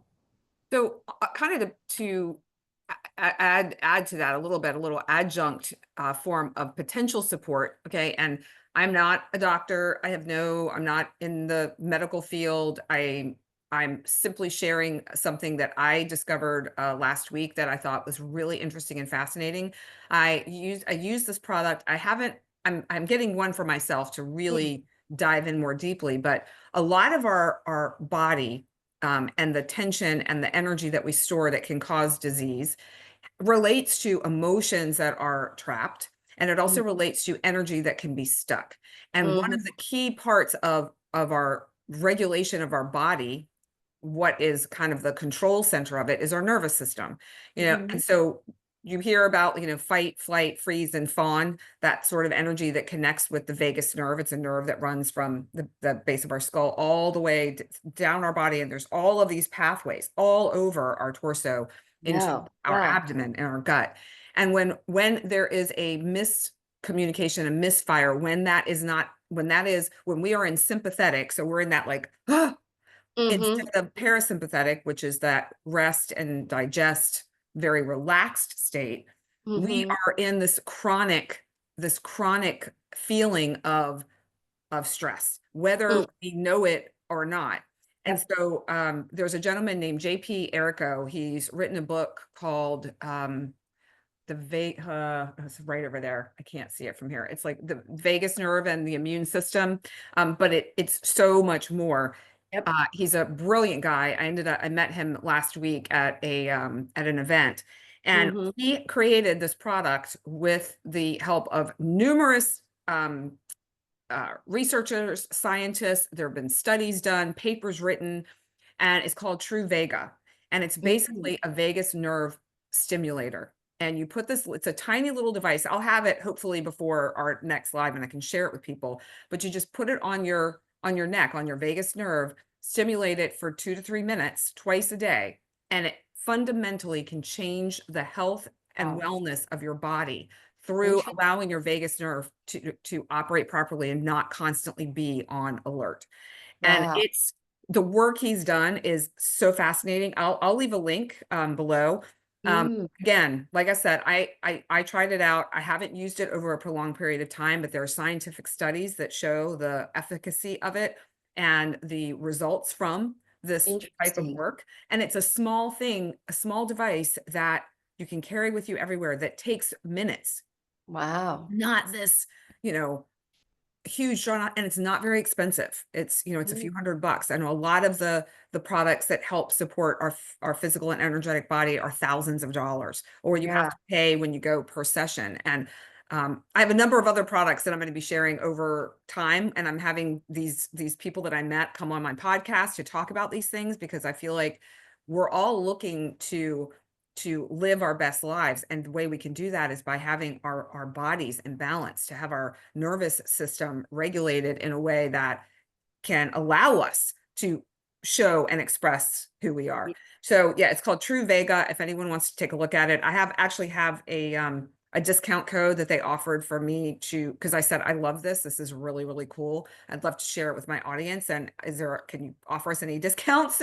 And they were willing to give us some Oh, discounts, which I really appreciated so much. These guys are awesome. So highly recommended. I'm going to drop a link for the book and the product below this later. So just good so stuff, good stuff. yeah, the other thing that really, one of the ways you can really see if your nervous system is heightened is animals, how dogs respond to you, how they act. If you have a pet, they're really good nervous system calmers. But you can usually tell with the dog if you're in really calm, balanced energies, they really calm down around you. They come near you. Mm. They act really mellow. So anyway, that's just another little health tip. Nice. All right, so we're going to Libra now. Don't forget the card, Madeline. Okay, thank you. Yeah. Oh, I got to stop the share. I can't share until I do the card. That's right. Libra. Okay, Libra, Libra. Let me get, oh, I don't share the chart. That's right. I just hold this No, up. yeah. Right. Okay, Libra. Let's get to I gotta Libra. pop off camera for one quick sec, but I'll be right back. I can hear though, and Okay, I'll be back. I'll keep talking. All right, so Libra, this is happening in your 12th house. So this is a big karmic release of also letting go of a secret, and it is in Mercury. So it is a Mercury ruled eclipse. So there might be some sort of sudden releasing of secret information or releasing of a truth because you're no longer, your perception is shifted that you need to keep it a secret. You now know you need to release a control of, in general, all around your life, being with the Virgo South Node for the 18 months. So it's a general all around karmic release. And basically, true freedom comes from surrender, let go, and let the divine guide you. So it's like let go. And this is the biggest of all the surrenders of all of the signs would be for Libra because of this 12th house. And it is the house of liberation from past life karma. And it is about going on spiritual retreats. And traveling. There may be a traveling, but you also may have a sudden disruption in your travel if you are traveling. Jupiter is also in your ninth house, so travel is definitely big in Libra. But you are going to release a shift in perception is going to either shift you from traveling or make you travel. But also, a shift in perception gives you a spiritual awakening because it is very much about a spiritual awakening and letting go of major attachments all around. It is also basically stress, releasing stress and a way of operating that's just giving you health problems. And it's a habit.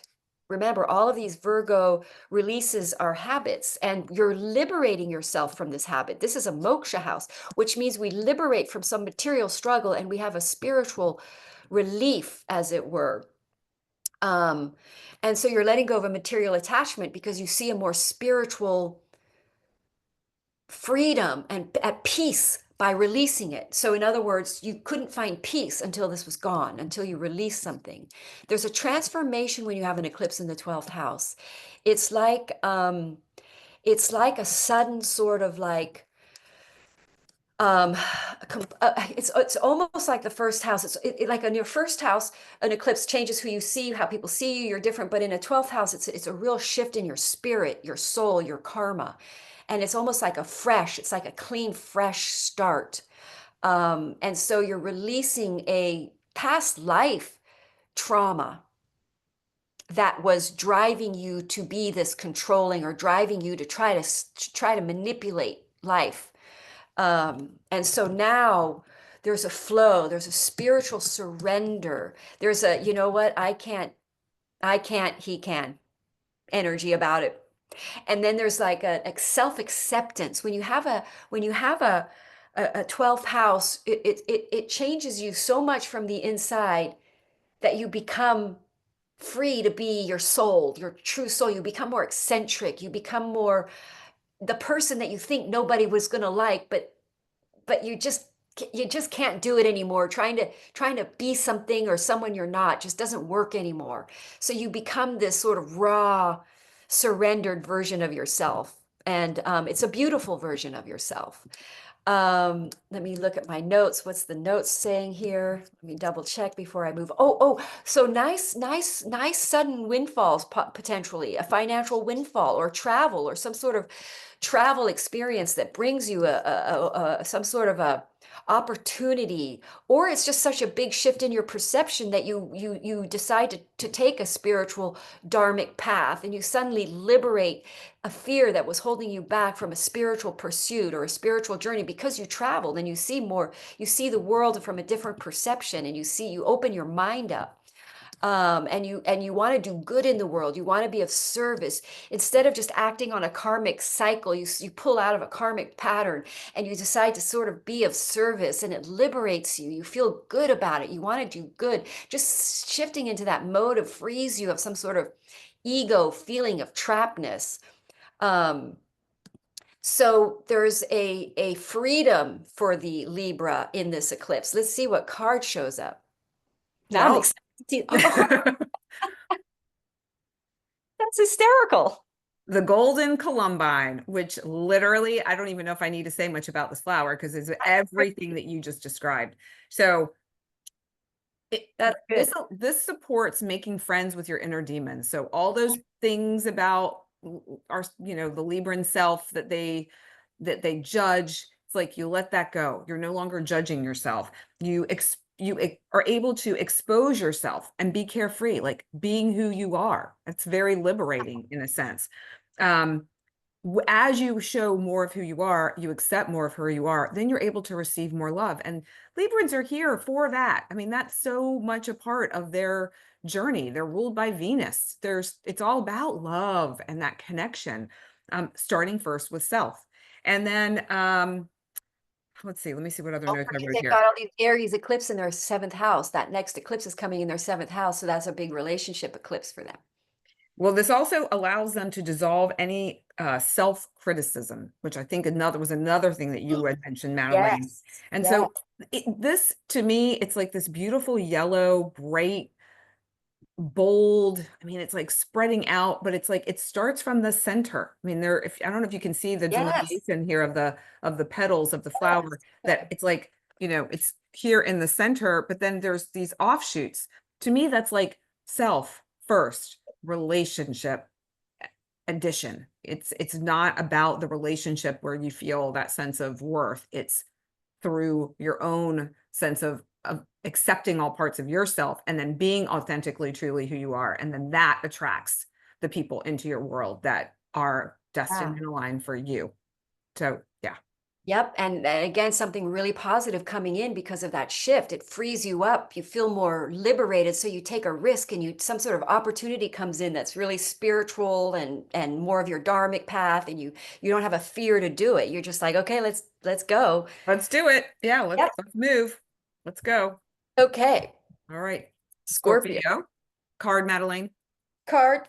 Gracias. See how many times I wouldn't have done it? Teamwork, babe. Yep. Okay. Teamwork. Yep. Love it. All right.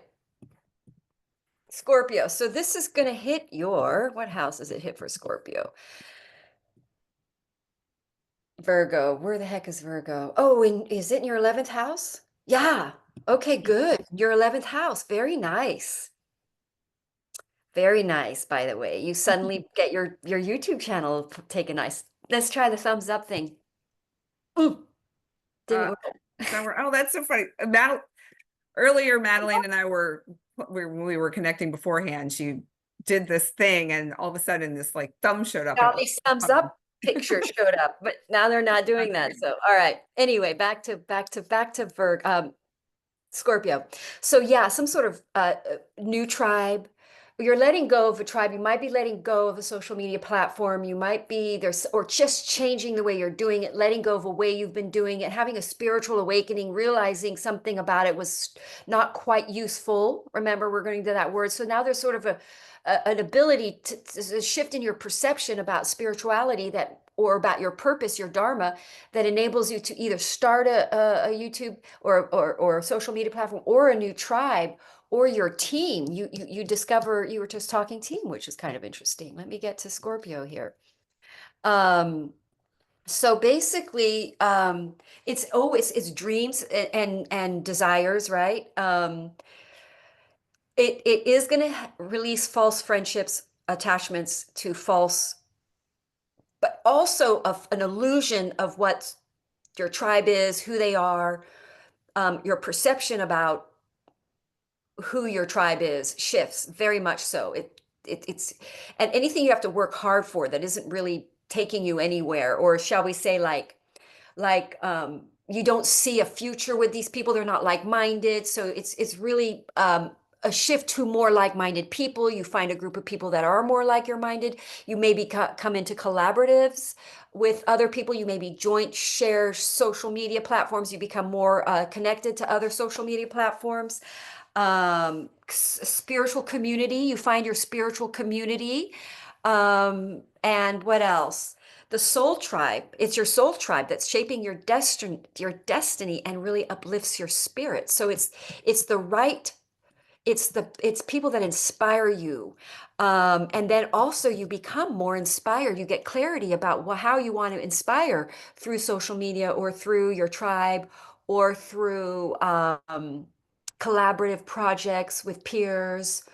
It's very much about pulling people together. It could be that you start like you become more of a public personality. You could suddenly become seen more if you've been working at that for a while. And then the blessing, I mean, that's a wish come true. You make a perception shift on how you're trying to control your public image and your public media and your whole thing, and you have a spiritual shift where you suddenly see how to be of more service, of more practical use, and to release a sort of controlling perfectionism. It could even just be, I'm using you as an example, that you become a little more of an eccentric wild person out there, you dance and do other things. I don't know if Some people want to sort watch of me dance though, but maybe. some, yeah, a more creative expression of the self, but something more authentic happens with the Scorpio where they are not held back in a concern of public opinion. They release, they surrender. It's all about surrender. Let me get to my notes again. Let me jump around. I've got like 5 different windows open. Where is that? Where'd it go? Where did my notes go? I scooched them around. Oh, okay, well, I guess I lost it. I'll pop it back up. So basically, Scorpio are going through, so they're ruled by Mars, and Mars is in Cancer, so there's probably going to be an emotional release here of the 11th house. It could be that you redo your whole social media, you end it completely and you totally redo it. That's a kind of an eclipse 11th house. You Hmm. suddenly think, I'm going to do this different, but basically you have some sort of clarity of how to be in public and of service, and to release energy wasted in ways that are not going forward for you, that are not productive, that are not useful. So it's basically a breakthrough in how you've been doing something of service to the community, that now you have clarity about how it can actually be of service, and how actually, I mean, of more service or more practical service where you actually gain material wealth and financial up. So it's basically a spiritual evolution here. You become more spiritually and surrendered, and so you really have more of a clarity that you're here to uplift, because the 11th house is definitely, it's the energy of Uranus, which is about raising vibrations. So it's almost as though the Scorpio that are working in these fields discover the way to raise vibrations and to bring people together and to be of service in that sort of tribal way to the tribe. What? Okay. Okay, just look at this. Look at this Oh flower. my God. If this That's doesn't scream crazy. 11th house, I don't know what does. It's like, look at all these people, like people in the petals of these flowers, just and the Yes. gathering together. So this is wild buckwheat. It's a very electrical kind of a flower. And Did I not say wild? I mean, you kind of yeah, dancing. yeah, like Great. yeah, Go ahead. exactly. Yeah. That's true. You did.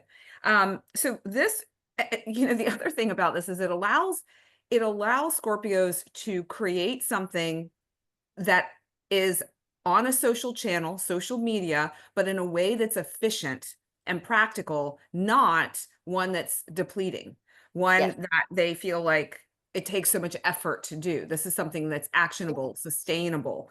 The other part is this amplifies their ability to bring something into social awareness, i.e., social media. And I feel like I literally just did that, sharing that product that I discovered at this event, and how that you bring that to social awareness. It's here on Yeah. YouTube, being able to share these different products, these different experiences in a way that's unique. That's me. And part of that is, for the past 2 years or so, I've tried some different modalities, and I have asked the practitioners if I could record the sessions. I didn't know what I was going to do with it, but I've amassed a few videos. And then I like to kind of create smaller, shorter ones, but to show people all of these different healing practices that are available to us that we may not even know about. Very natural healing. It's not drug related. It's like this new technology that's here to support our physical, mental, emotional, and spiritual being. So this, to me, I'm excited about this. If you can't tell. This is Um, crazy.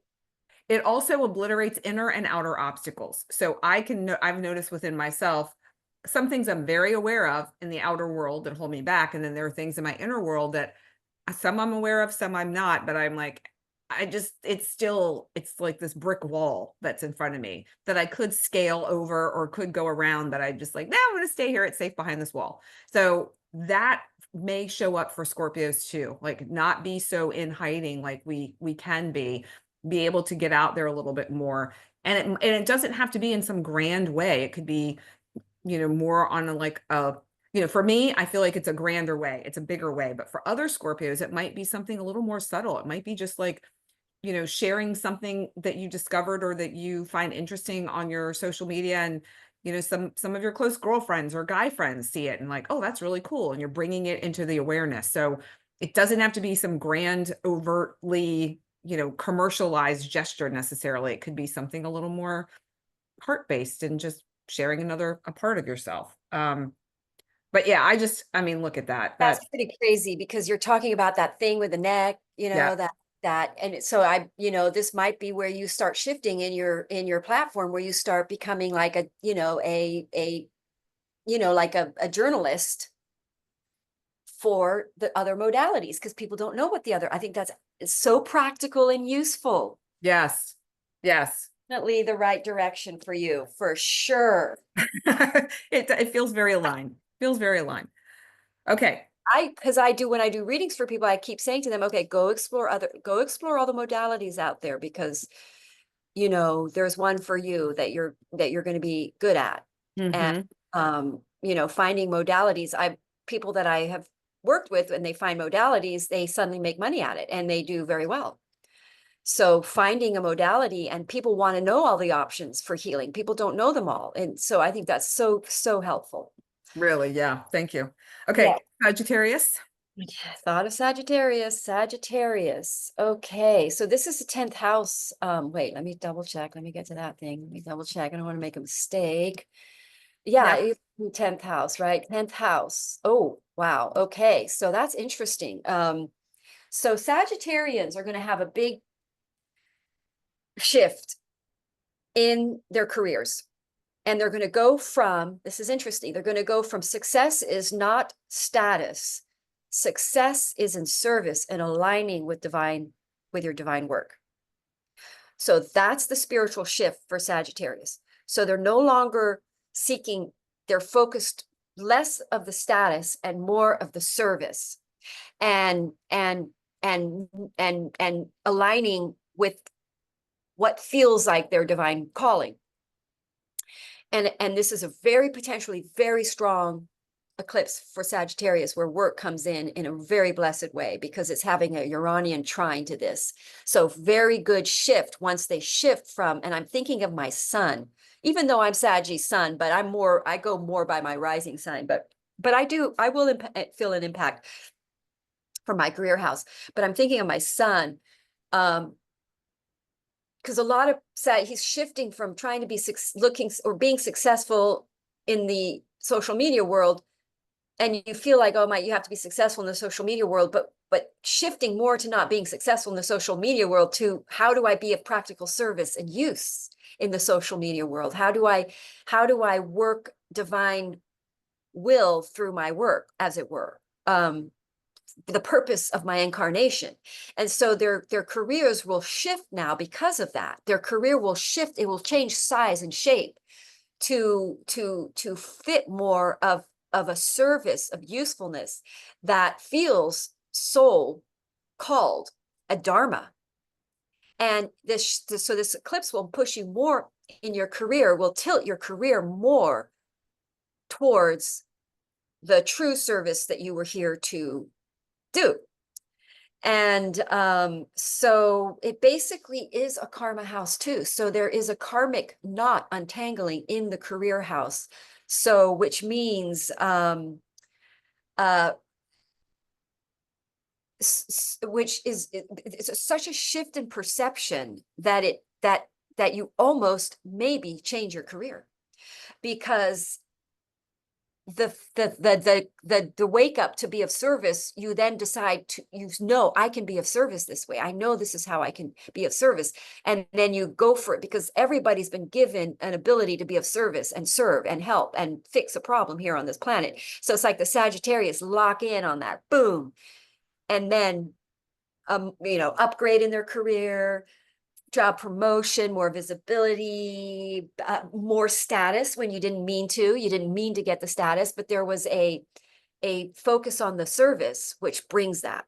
So it's a big spiritual lesson, and insight to the soul mission and clarity, and a big question, because you may have to let something go, but letting that go puts you more in as we let something go, it enables us to go forward more into our incarnated purpose for what we were here for.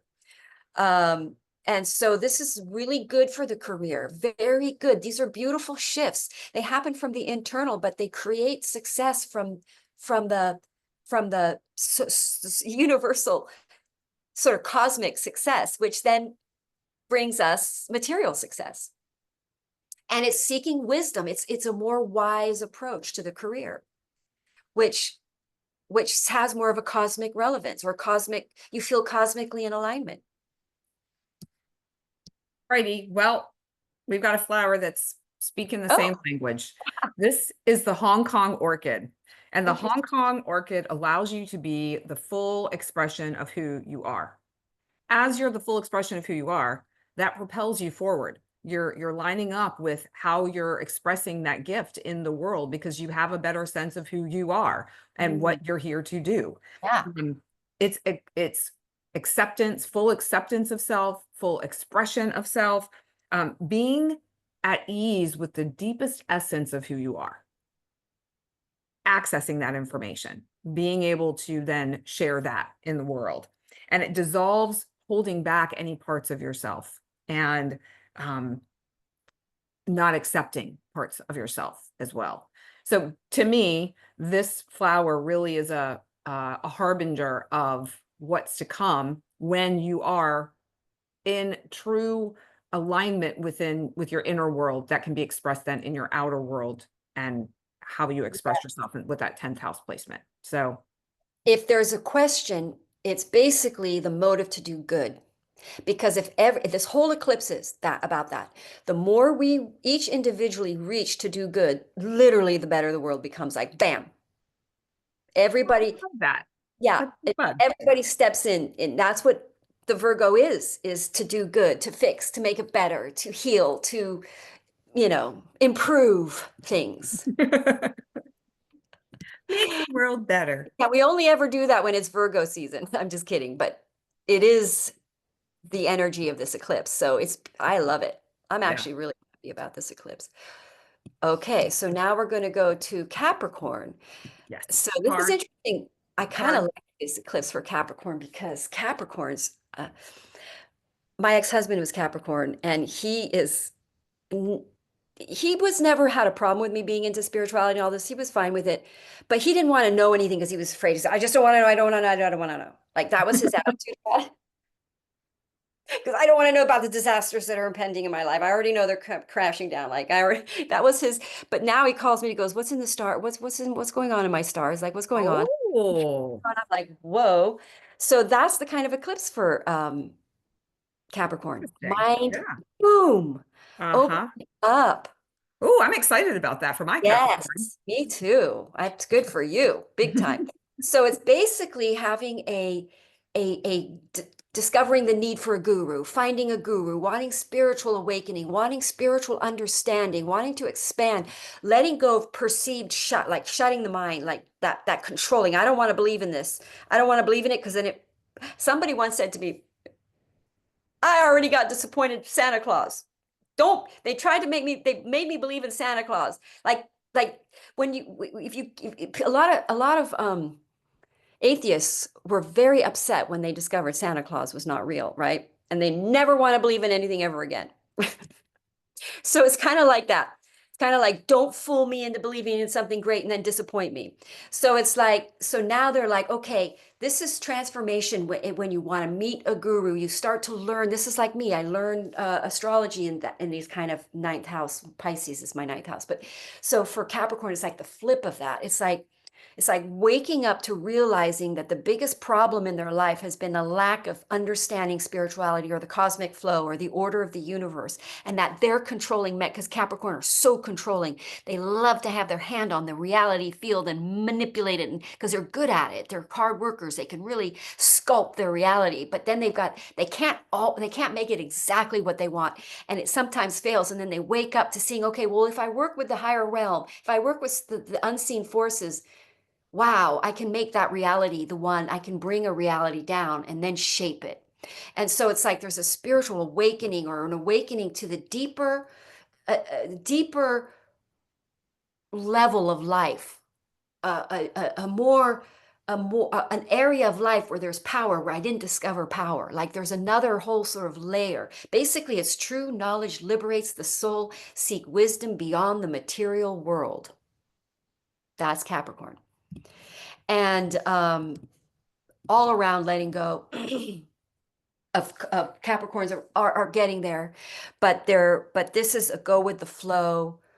Open up your perceptions, explore, wander, travel, seek higher dimensions, seek understanding, find out what's real, what's true. Is it real? Is it true? Um, and explore the depth of it's almost like finding out about the cosmic, about a whole nother world, it's like discovering a country. But they feel this sort of call for their dharmic, because that's a dharma house, the ninth house. So they let go of a perception, which then enables them to step forward into their calling, their purpose, and serve humanity. To serve, there's a spiritual calling to it fulfills, because being of service is actually one of the most fulfilling things. When you find a way to be of service, it is the most fulfilling experience in life. It really is. And so it's like almost waking up to spirituality and seeing how to be of service that way, and how it feels. It's more exciting. It's more adventurous. When you see the world as only a material realm, it's just boring. It's kind of depressing. But then when you wake up to there being other powers, magical powers and forces and cosmic order, you're like, wow, what is all that? That's like an excitement. So there's like, and then that is a lucky house, that ninth house. So then we get some sort of really a blessed trip comes in. You go on a trip, travel, an opportunity opens up, some sort of good luck opens up, because when you let go of these energies, you're raising your vibrations, you become more buoyant in eclipses, then you allow some sort of more blessed, higher vibrational in faith thing come in, reality or opportunity.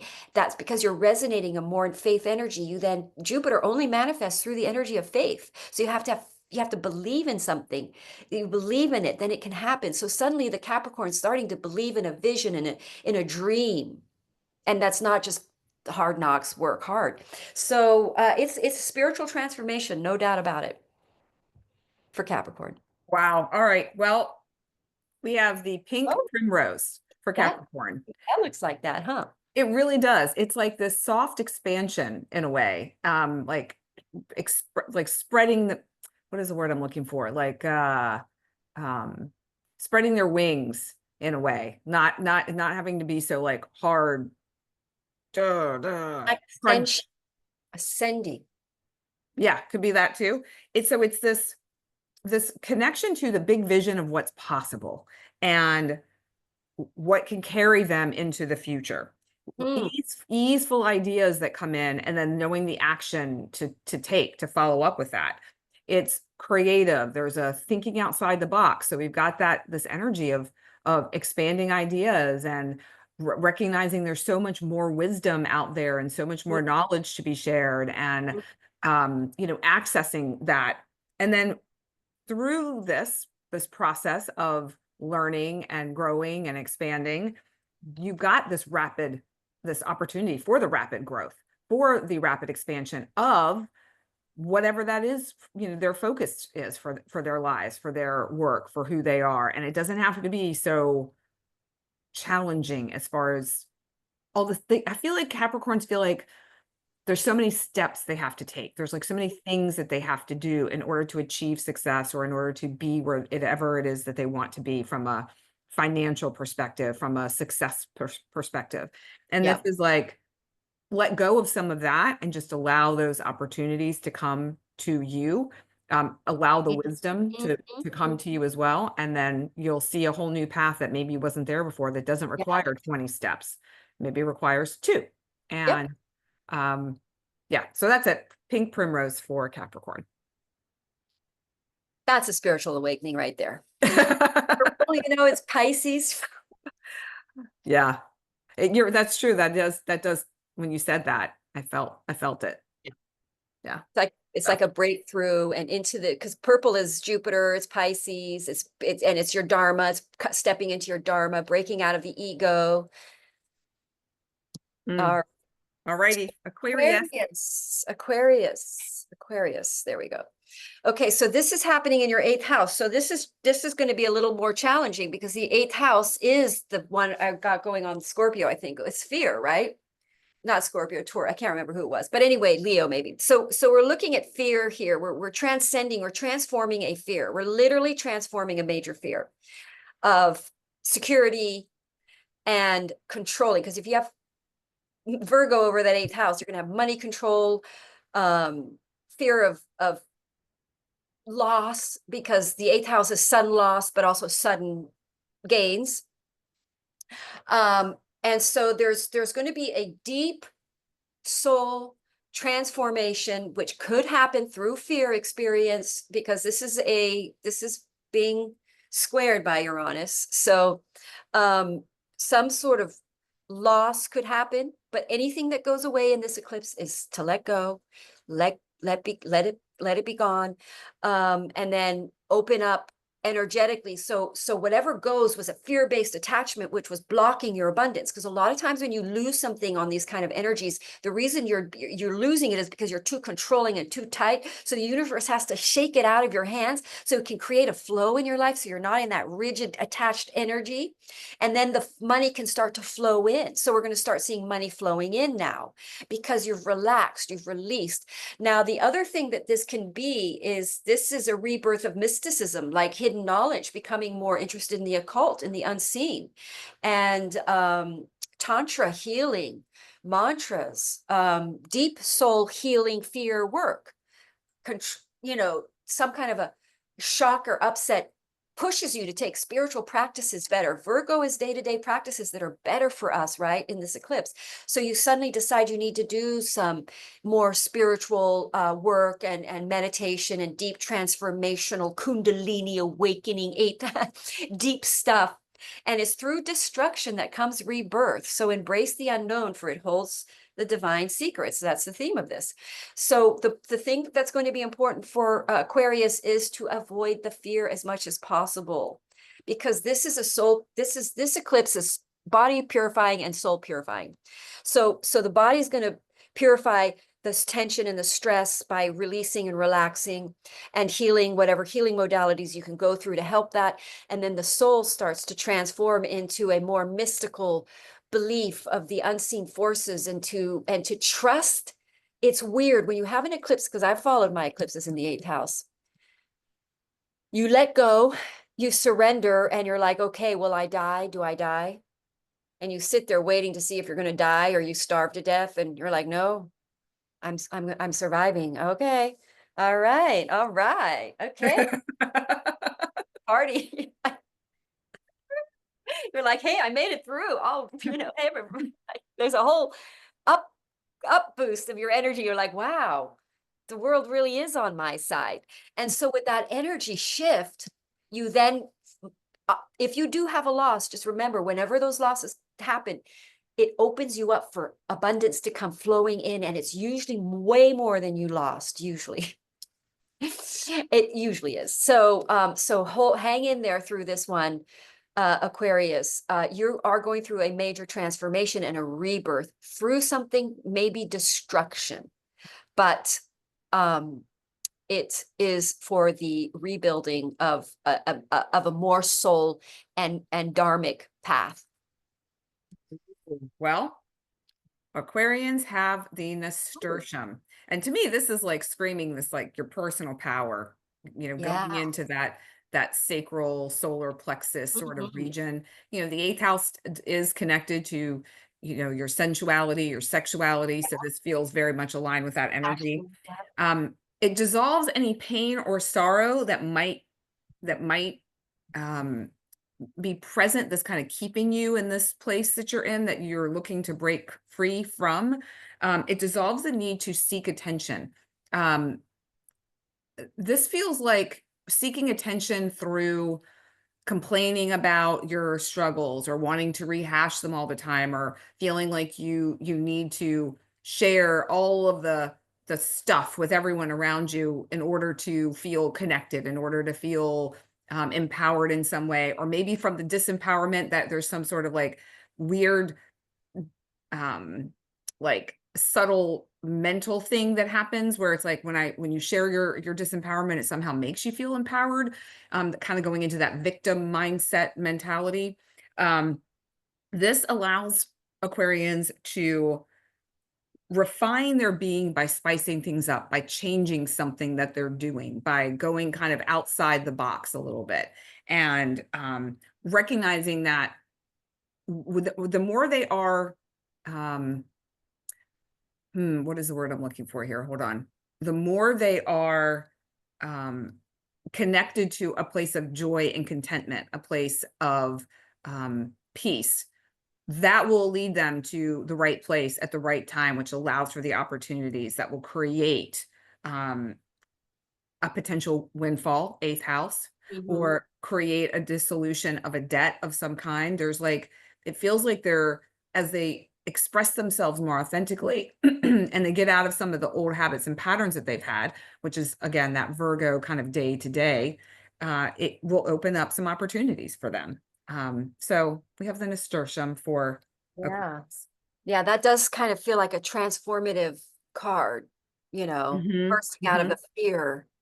And Yeah, that's great. I mean, it's awful to go through, but on the other side of it, it's very liberating because that's a house of liberation. yeah, So, yeah, yeah. Nice. Okay. okay, last but Rounding us not out least, here with Pisces. Pisces.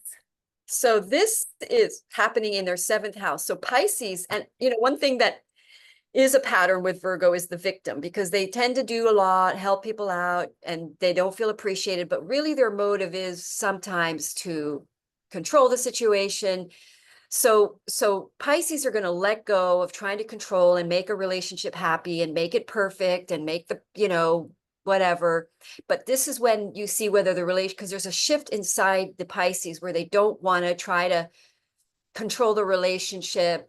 And if you're in the wrong relationship, it'll probably fall apart because that was holding the relationship together. That which was holding the relationship together, which was tiring you, which was just a repeat problem, the relationship will end. But if it's so basically what they're going through is love is a mirror. When you heal yourself, you attract divine love. So the Pisces is healing the victim in them. They tend to get into victim relationships and they blame they did everything right, and the person, of course, didn't appreciate it, and so they feel a victim, like they did everything right. But now when they let go of that dynamic, and they just sort of shift to service in the relationship. If you're in the right relationship, to working with your relationship, to being a better collaborative. And this can be in partnership, business partnership relationships too. It's not just marriage. Clients, it can be clients. So you're shifting from also you trying to be perfect for your clients or perfect for your relationship or controlling or all this. You've got all these perceptions. Pisces are one of the most perceptive filled signs. They've got a lot going on in their imaginative world, and they have these sort of perceptions that sometimes they can lock in on. So you've got some sort of perception of your dynamic in the relationship that you're letting go of, which allows the relationship to flow better, and that you don't have to do stuff. You don't have to be picky or critical or all this kind of stuff. You can just let the relationship be, accept it. I think you mentioned acceptance. Accept it, face it. If you're in the right relationship, accept the flaws. And don't get preoccupied. Don't think about it all the time. It's like, let the relationship just be. And you know what? We were talking about love earlier and how Shakespeare says, we were just talking about this, is that Shakespeare says, in Midsummer's Night Dream, that you don't choose who you fall in love with. You can fall in love with a donkey, and there's nothing you can do about it. What happened when you got hit by Cupid's arrow. So it's like, if you're in the right relationship, Pisces, stop trying to shape the person or shape the relationship or shape it some way. It's like, nope, it's what you got. You got a donkey, or it's like, We're not literally meaning that, just so everyone knows. I don't mean that in a negative way, but if you perceive imperfections in your spouse,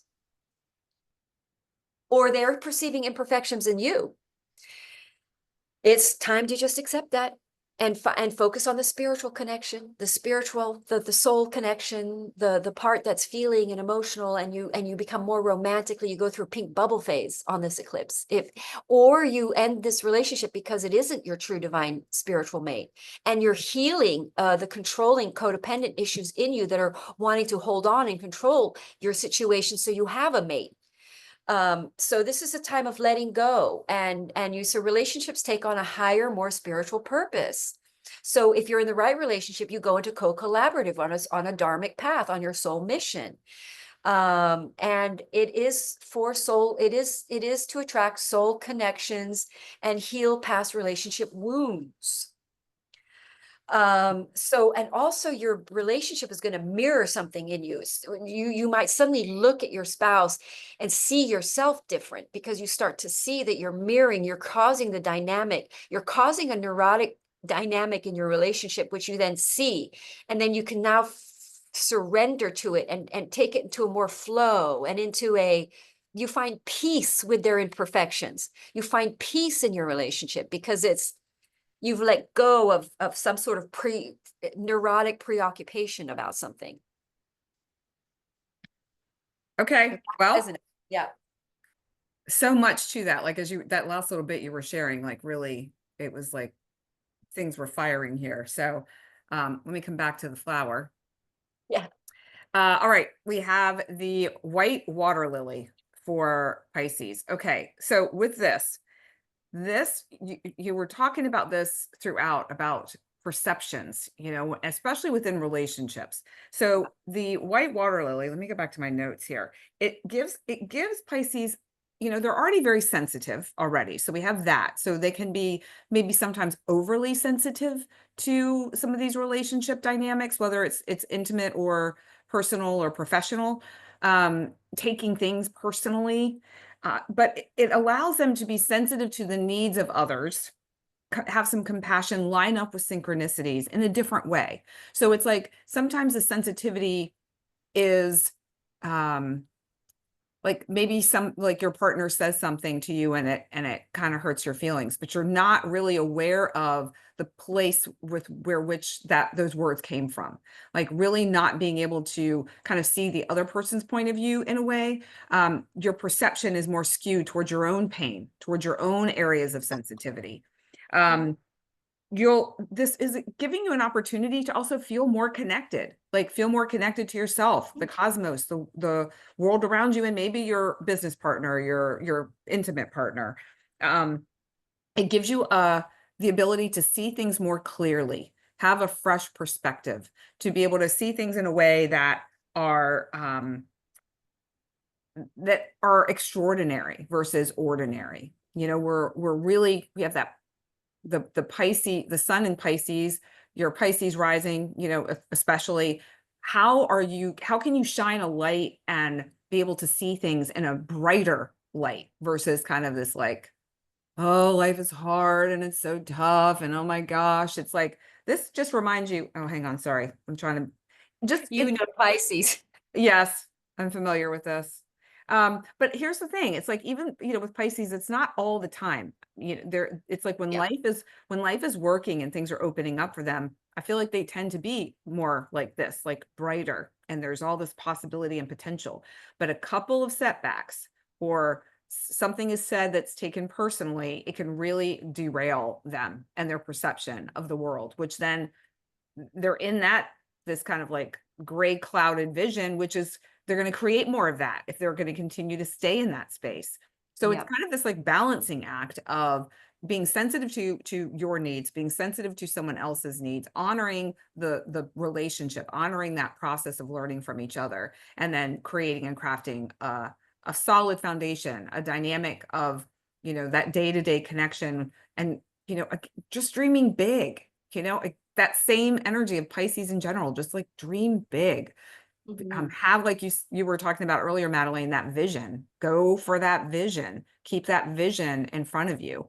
And try your best not to get caught up in old stories and the woe is me and the doom and gloom, because it's not necessarily the truth of what's happening, what's available to you. Yeah.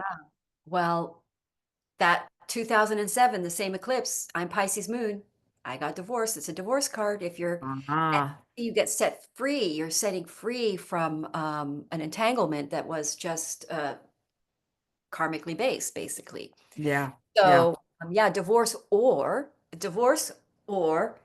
and soul contract. So now the Pisces step into soul contracted connections, relationships. Right.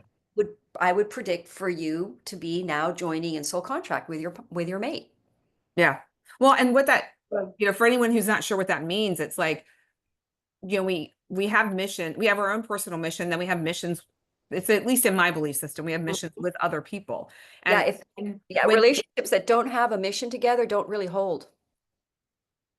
yeah, and or Right. maybe, you're learning within the relationship for a time, and then you're done. Depends Mhm. on the type of that dynamic in that relationship. But even with mine, it's like, yes, I feel like we've been on that path of mission, but it does feel like there's a shift that's taking place for both of us in such a profound way. And then how do we merge those shifts together to create a more intimate connection, which Mhm. thusly leads to sharing more, doing more out in the world, and like really fully stepping into our mission, to our soul contracted agreements. So Yep. Yep.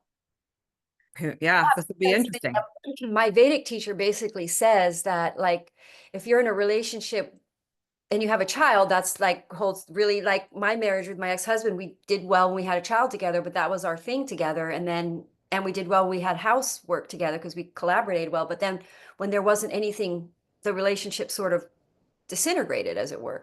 But like when the relationships were really supposed to be in relationships for a joint purpose. Mm, that's different. Yep. And Yeah. so it can just, if you don't have a joint purpose, all that energy can just kind of go in at each other. Ooh, that's an interesting distinction. Yeah. I And feel so, like somebody out there needed to hear that. oh, okay, good. Uh-huh. Uh-huh. Yeah. Very interesting distinction. Okay. Yeah. So it's important. So I guess, final words to wrap up this Yeah. really profound period of time. And this was a long one. I mean, there was a lot Yeah. to say.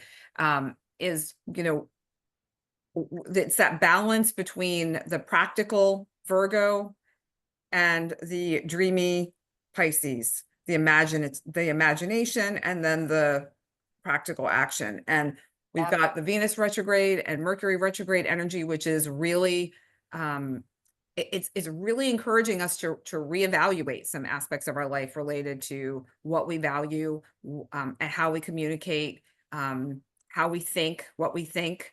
And then also with Mars and Cancer, even though there's a nice aspect to the moon, um, there's a I don't know, the Mars energy isn't quite as impactful, like, and powerful in terms of its energy because of its placement in Cancer, which I feel like is okay. You know, that's really not a bad thing for this. This feels like one that may be challenging for the mutables signs, but it's also one, I think, for everyone that we're in need of a little gentleness, even though this period of time is not really gentle. It's a little challenging.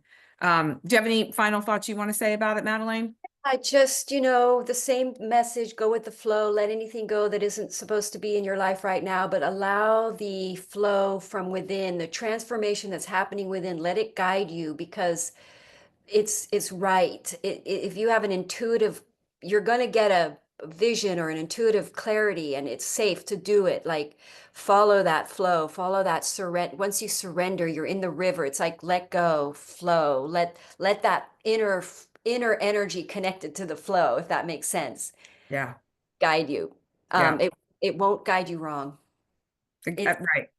It may feel like it. It may feel uh, like it isn't taking you in a place or a direction that you would like to go, but just trust that it is. And sometimes yeah, we don't see it when we're in it. It's looking back. You know, you're on the shore and you're looking back and you're like, wow, I went through that. That crazy raging river carried me here, but I'm here and wow, I'm really empowered. I'm really proud of myself. I love yeah, myself even more for being able to go through that and stand here on the shoreline and look out. right. So Yeah, it's like embrace the unknown as there is the divine, or in that is the divine secrets. So say it's it one like, more time. so Say it. in embrace the unknown, for there is the divine secret. Mm. So So in the basically, unknown, you will find divine secret, you will find cosmic wisdom, God's secrets. mm, yeah. So that's the journey here, from leaving the material and experiencing more of the ethereal, and learning more wisdom rather than our perceptions, seeking a wisdom rather than our rigid perceptions. Hmm. Us out of that paradigm into a new paradigm, because we have to, because we're about to enter a new, totally new era. Yeah, I feel it, girl. I feel it. Um, Hello to Barb. I just looked over there. Barb was here. I don't know if she's still with us, but I hope that the Aquarius Yeah. um, forecast resonated with you. And she's an Aquarius rising. We thank everyone who came and joined us live or watching the replay. Please like, subscribe, comment. We love to hear how things are shaken up for you. Madeleine's and my information is below if anyone is interested in booking time with us. I didn't do the gene key this particular moon cycle because there was so much going on astrologically. I did not want to bombard people with more information. However, I might record a separate video for those who are want to geek out on the gene keys thing and are interested in that. So maybe I'll do that sometime this week. Maybe not. Don't hold me to it. We'll have to see how my week goes. But yeah, so thanks for being here, and we will see you in a couple of weeks. Sorry, we're like mixing things around a little bit, but I completely spaced on this one. Madeleine was like, "Hey, what are you Surprising. doing?" So we're gonna set it up for the next time. We'll share it on social. And again, thanks for being here. Thanks for joining us, and we'll see you in a couple weeks with Namaste. the next eclipse cycle. Okay, bye Bye. everybody.